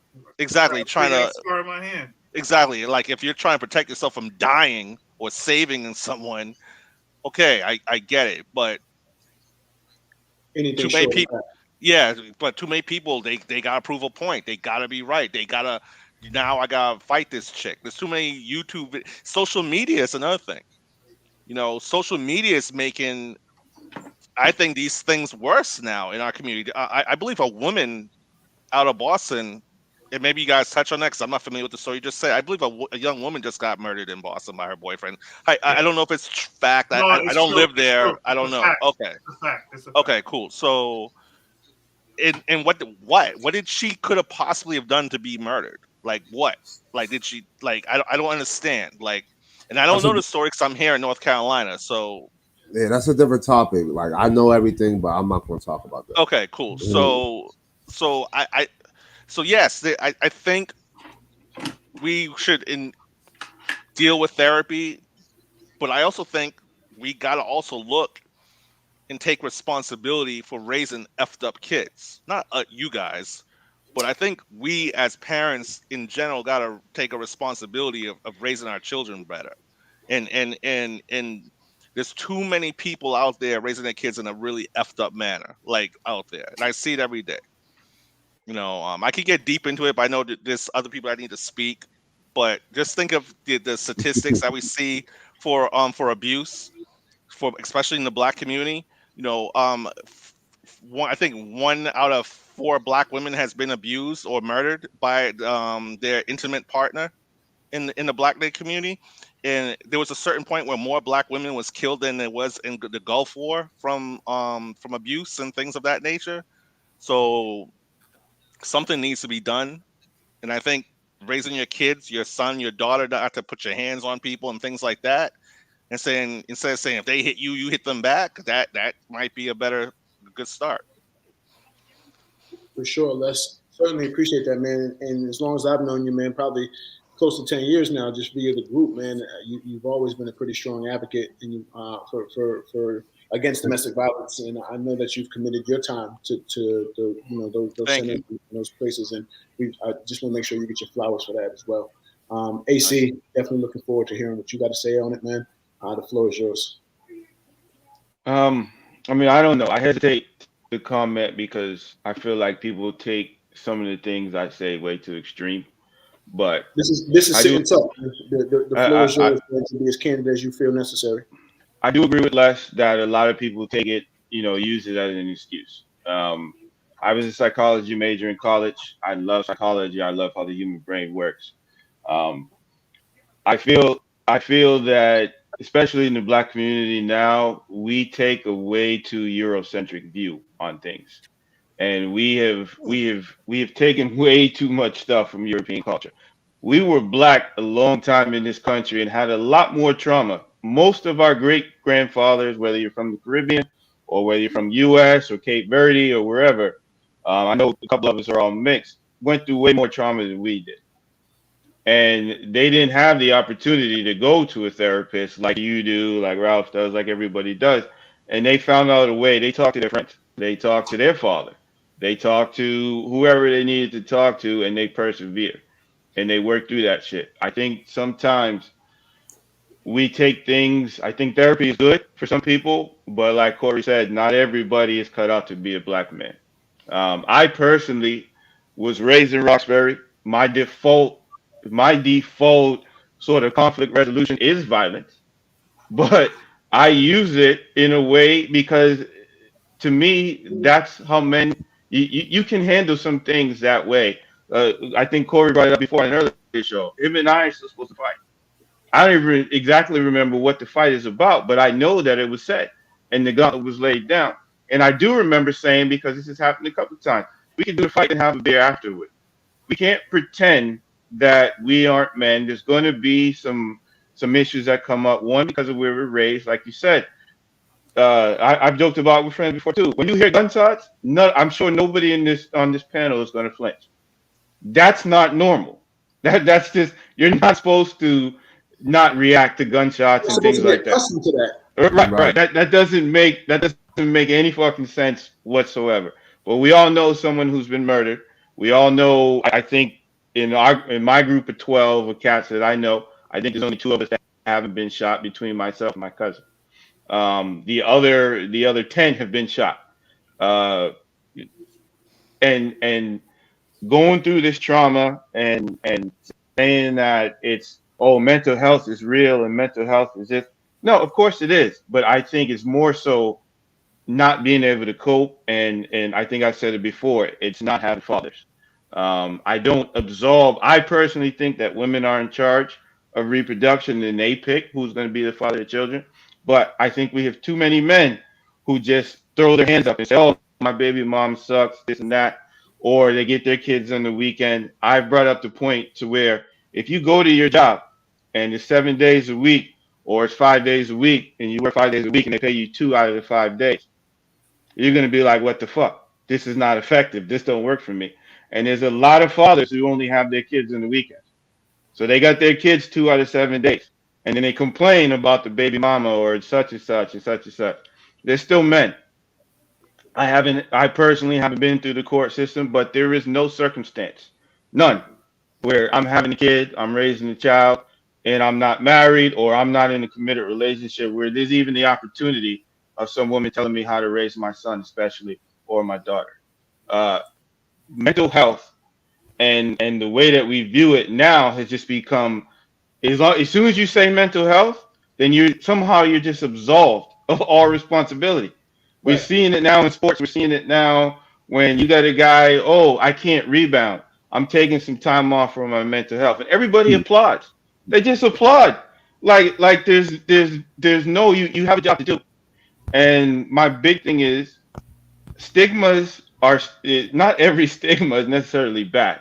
If you're a Right. grown man and you've made the decision to lay with a woman and not create a child, then I don't care what the circumstances are. I don't care how you feel. I don't care if you're unhappy or whatever. Your first responsibility is to the offspring. And it used to be to your wife and to your kids. It used to be if you got a girl pregnant and you didn't take care of them, nobody fuck with you. You didn't get to have friends anymore. They didn't fuck with you because you're a whack ass dude. Now you have whole neighborhoods, literally whole neighborhoods and whole blocks, where you've got men on one side and exes and kids on the other, to where I posted a thing. I posted a thing last week where yes, I definitely believe that the government came in and systematically removed the black man from the household. I believe that without question. But we are not absolved of responsibility, especially as black men. If you don't have kids like myself, I know Lester. I know Lester does. When I worked for the bank, I did financial literacy classes. When I coached kids in basketball and soccer, I talked to them. When I managed in various companies in retail, first on the store side and then on the corporate side, I had a bunch of kids, especially younger black dudes, working for me, who, quite frankly, didn't know. They didn't know, they didn't know anything, but they could call me. I got cats who I fired who can still call me anytime. Hey, can you help me out with such and such? Or what do you think of this? What do you think of that? They're never going to go to a therapist. They may not have the money to go to a therapist, but it's my responsibility to now, as an older dude with gray in my beard, to maybe they're not going to have the sense to maybe talk to somebody, reach out. But whatever it is that I told the cat to work for me, Tony. Whatever it is that you're doing, or whatever it is that you're into, whether it's over pussy, whether it's over your girl, whether it's over a job, whether it's over anything, I already did it. So it's my responsibility to reach out to him, not the other way around. Because I think a lot of times we do that and we go, oh, well, why didn't you say anything? I think we had that conversation with DC before the show a couple weeks ago. It's our responsibility now, as you as a parent, as me with gray in my beard, and all of us, to reach out and say, what's on your chest. And if somebody don't want to talk about it, we go, okay, we back off for a second, but then we go back to it. Right. And I think we've taken a very, very European view to where we just say, okay, you're having some problems, talk it out, it's therapy, it's not your fault. And we've done way too much of that because up until very, very recently, especially in the black community, we didn't do that. Like I know for a fact that I'm 42 years old. I know for a fact that when I grew up, anybody in the neighborhood could talk to me, not just my parents. And then especially with my parents in their neighborhood. Right. Now we don't do that. How many of us don't know our neighbors or just allow we see a young knucklehead doing some dumb shit and we walk to each other. Yo, look at this fucking idiot over there.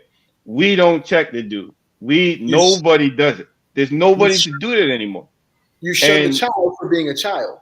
Right.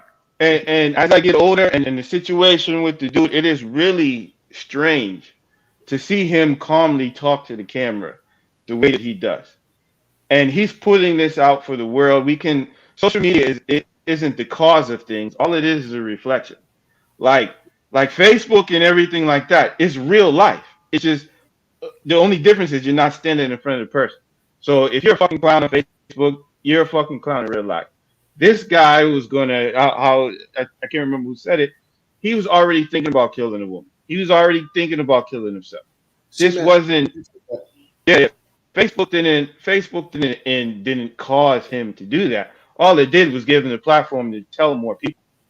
Because if he has any boys, first of all, they failed him. But if he does have some friends, I am 100% certain that he's mentioned some shit like this before. Like 100% certain. You're like, yo, I'm going to kill whatever language you use. I'm going to kill this bitch. I'm going to do this. I'm going to do that. He said it before. And I think therapy is going to help people who already are capable of helping themselves. It just gives them that little push.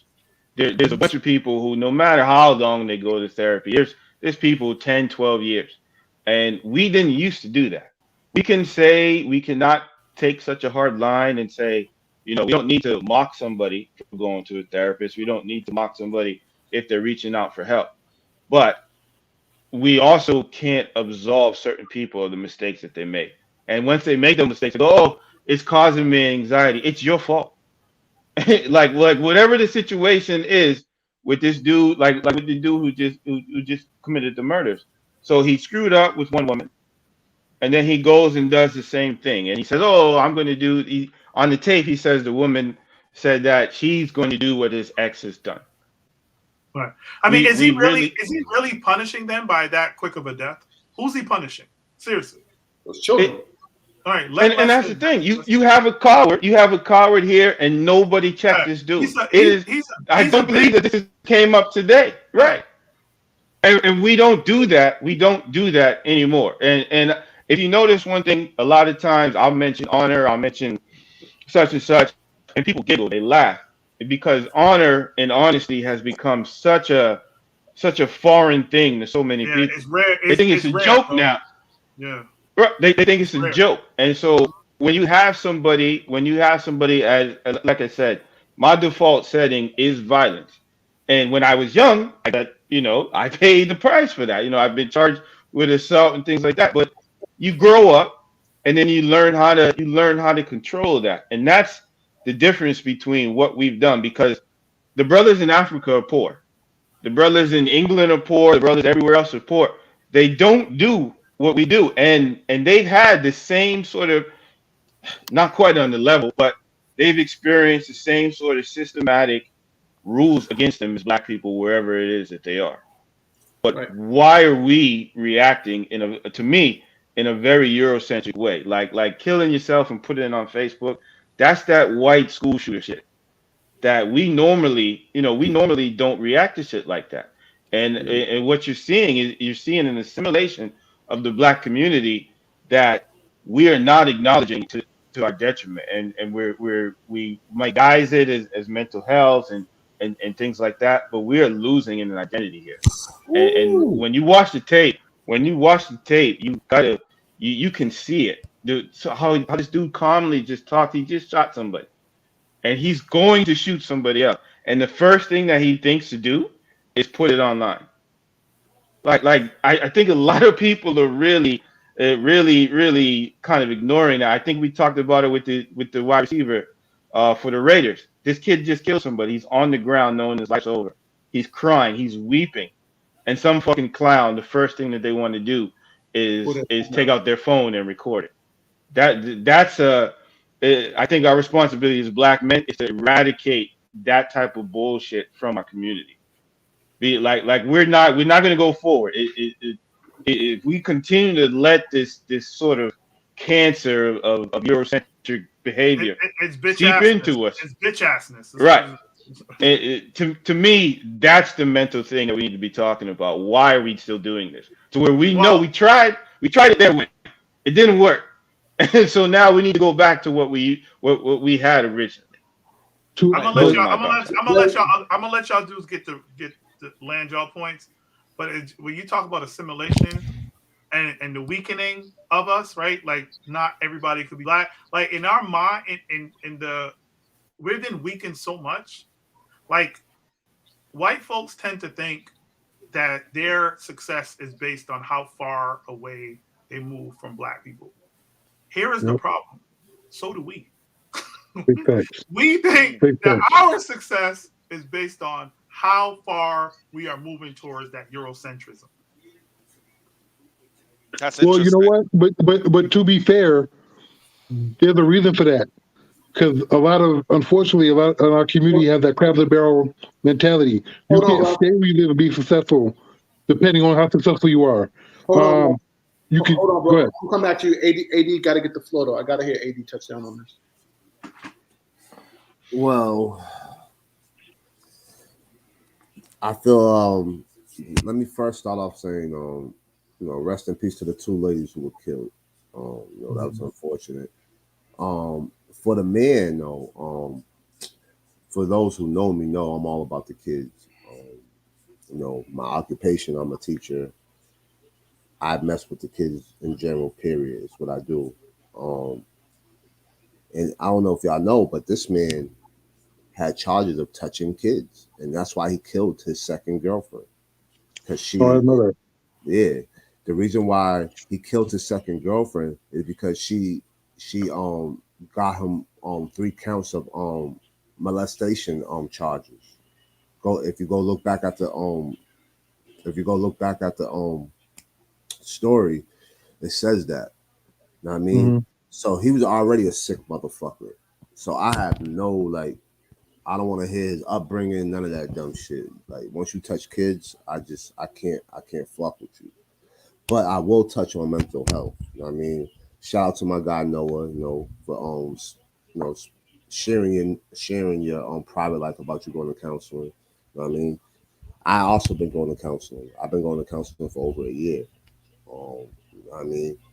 For me, I wanted answers about stuff from my past, things that are from present. So that's why I chose to go to therapy. Not saying that I don't talk to people about my feelings or anything like that, but as a black man and a man who was raised by his father and mother, my pops never told me to come. Like I was taught, like nigga, you better poke your chest out, nigga, and man the fuck up. You know what I mean? And at the same time, I understand where AC's coming from and Corey, like, at the same time, man, like there are a lot of people who are abusing like, oh, I'm having mental health problems. Like, dog, no, you're not. You're just going through a tough stage in your life. You're not going through mental problems like that. Yeah, you're stable. You're thinking fine. You're not doing anything uncharacteristic. You know what I mean? For me, that's what made me go into therapy. I started doing things uncharacteristic of AD. You know what I mean? So I needed answers. You know what I mean? And I got them. But at the to talk about this guy, it's less about him, AD, and I didn't even put too much light on him, man. It's just too much for me. When just to see something like that happen, for you to make up in your mind, man, all of the small parts of that, man, like, okay, I'm gonna kill my ex-girlfriend. That child is astray. That child is in trouble. And then the double down, like, well, you know what? I'm already halfway in. I want to kill my ex-wife too. Do that, and then the thought process. Let me put this on Facebook, and like so many things there said to me, like, man, I want to touch on this today. I want to touch on this in the show, and I know this is our first time kind of touching into some real life shit. And this isn't the last time by any means, man, because I feel like the collective of guys we have, man, it's kind of our responsibility. Like AC said, I didn't want to wait for someone to kind of come to me and be like, yo, Noah, can y'all touch on X, Y's, and Z's? There's a lot of good brothers on that panel, man. I wanted to hear some of y'all speak about it. So it was on my spirit, man, to kind of talk about it. And I just want to say a few things because I am running out of time, man. And we're definitely going to circle back on these kind of conversations. But I think everyone, man, the culmination of feedback from all of you, is the answer. You know what I mean? There were so many positives and negatives and so many different perspectives. But I'll close it with this and say, for me, it took a long time because I'm very much like AC in terms of we black men. We've never had this out before. We've never had this resource before, and we persevered. So that's what made it so difficult for me to kind of make the decision to say I'm going to do it. But what did it for me is the two little boys that I'm raising, and knowing how I am. And I mean, my hot head has got me into a bunch of shit. Like I done had guns pulled out on me. I carry a gun every single day. I've been licensed for damn near 10 years. I've been carrying a gun every single day of my life for about 15, 16 years. Y'all have never seen me without a gun on, ever. And that's not okay. You dig what I'm saying? And it was when I say the balance, it's about, I don't want my boys to have to think like that. Like I don't leave my house. Like I've literally been halfway to Boston, turn back around and come make sure my gun's on. Those kinds of things are the traumas and the things that I don't want them inheriting. It's not so much not knowing how to cope because I'm still a black man. I'm still raising them to be black men in terms of being tough and like C-Max said, being qualified to call yourself a black man because it's a qualification. Just having melanin in your skin and being a male doesn't necessarily make you a black man. But kind of the balance is what I'm speaking of. Is I'm going back and forth with my 6-year-old's teacher. He's in first grade in private school. He's in Catholic school, and somebody hit you, you hit them back. And, the teacher kind of pulled me aside and said, we can't really do that. I said, you can't do that. I pay his tuition in full on the first day I'm eligible to. No one's going to put their hands on my kid and get away with it. Like, no, we're not doing that. reprimand him for whatever you need to after the fact, but no one is ever going to think it's okay to put their hands on him and shit's going to be sweet. I told him the same way my parents told me. If you don't beat his ass, I'm going to beat your ass and make you go beat his ass afterward. So when I say it's about balance, I don't like the copping out that it does to a lot of men, where it's like, okay, I don't have to deal with this head on, or I don't have to be accountable.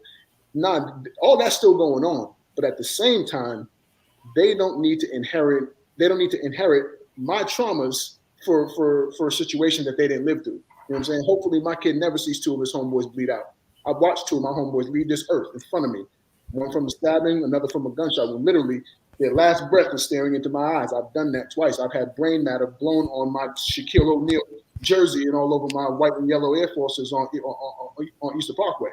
Like, these are my experiences. Like, I've been a war. You understand what I'm saying?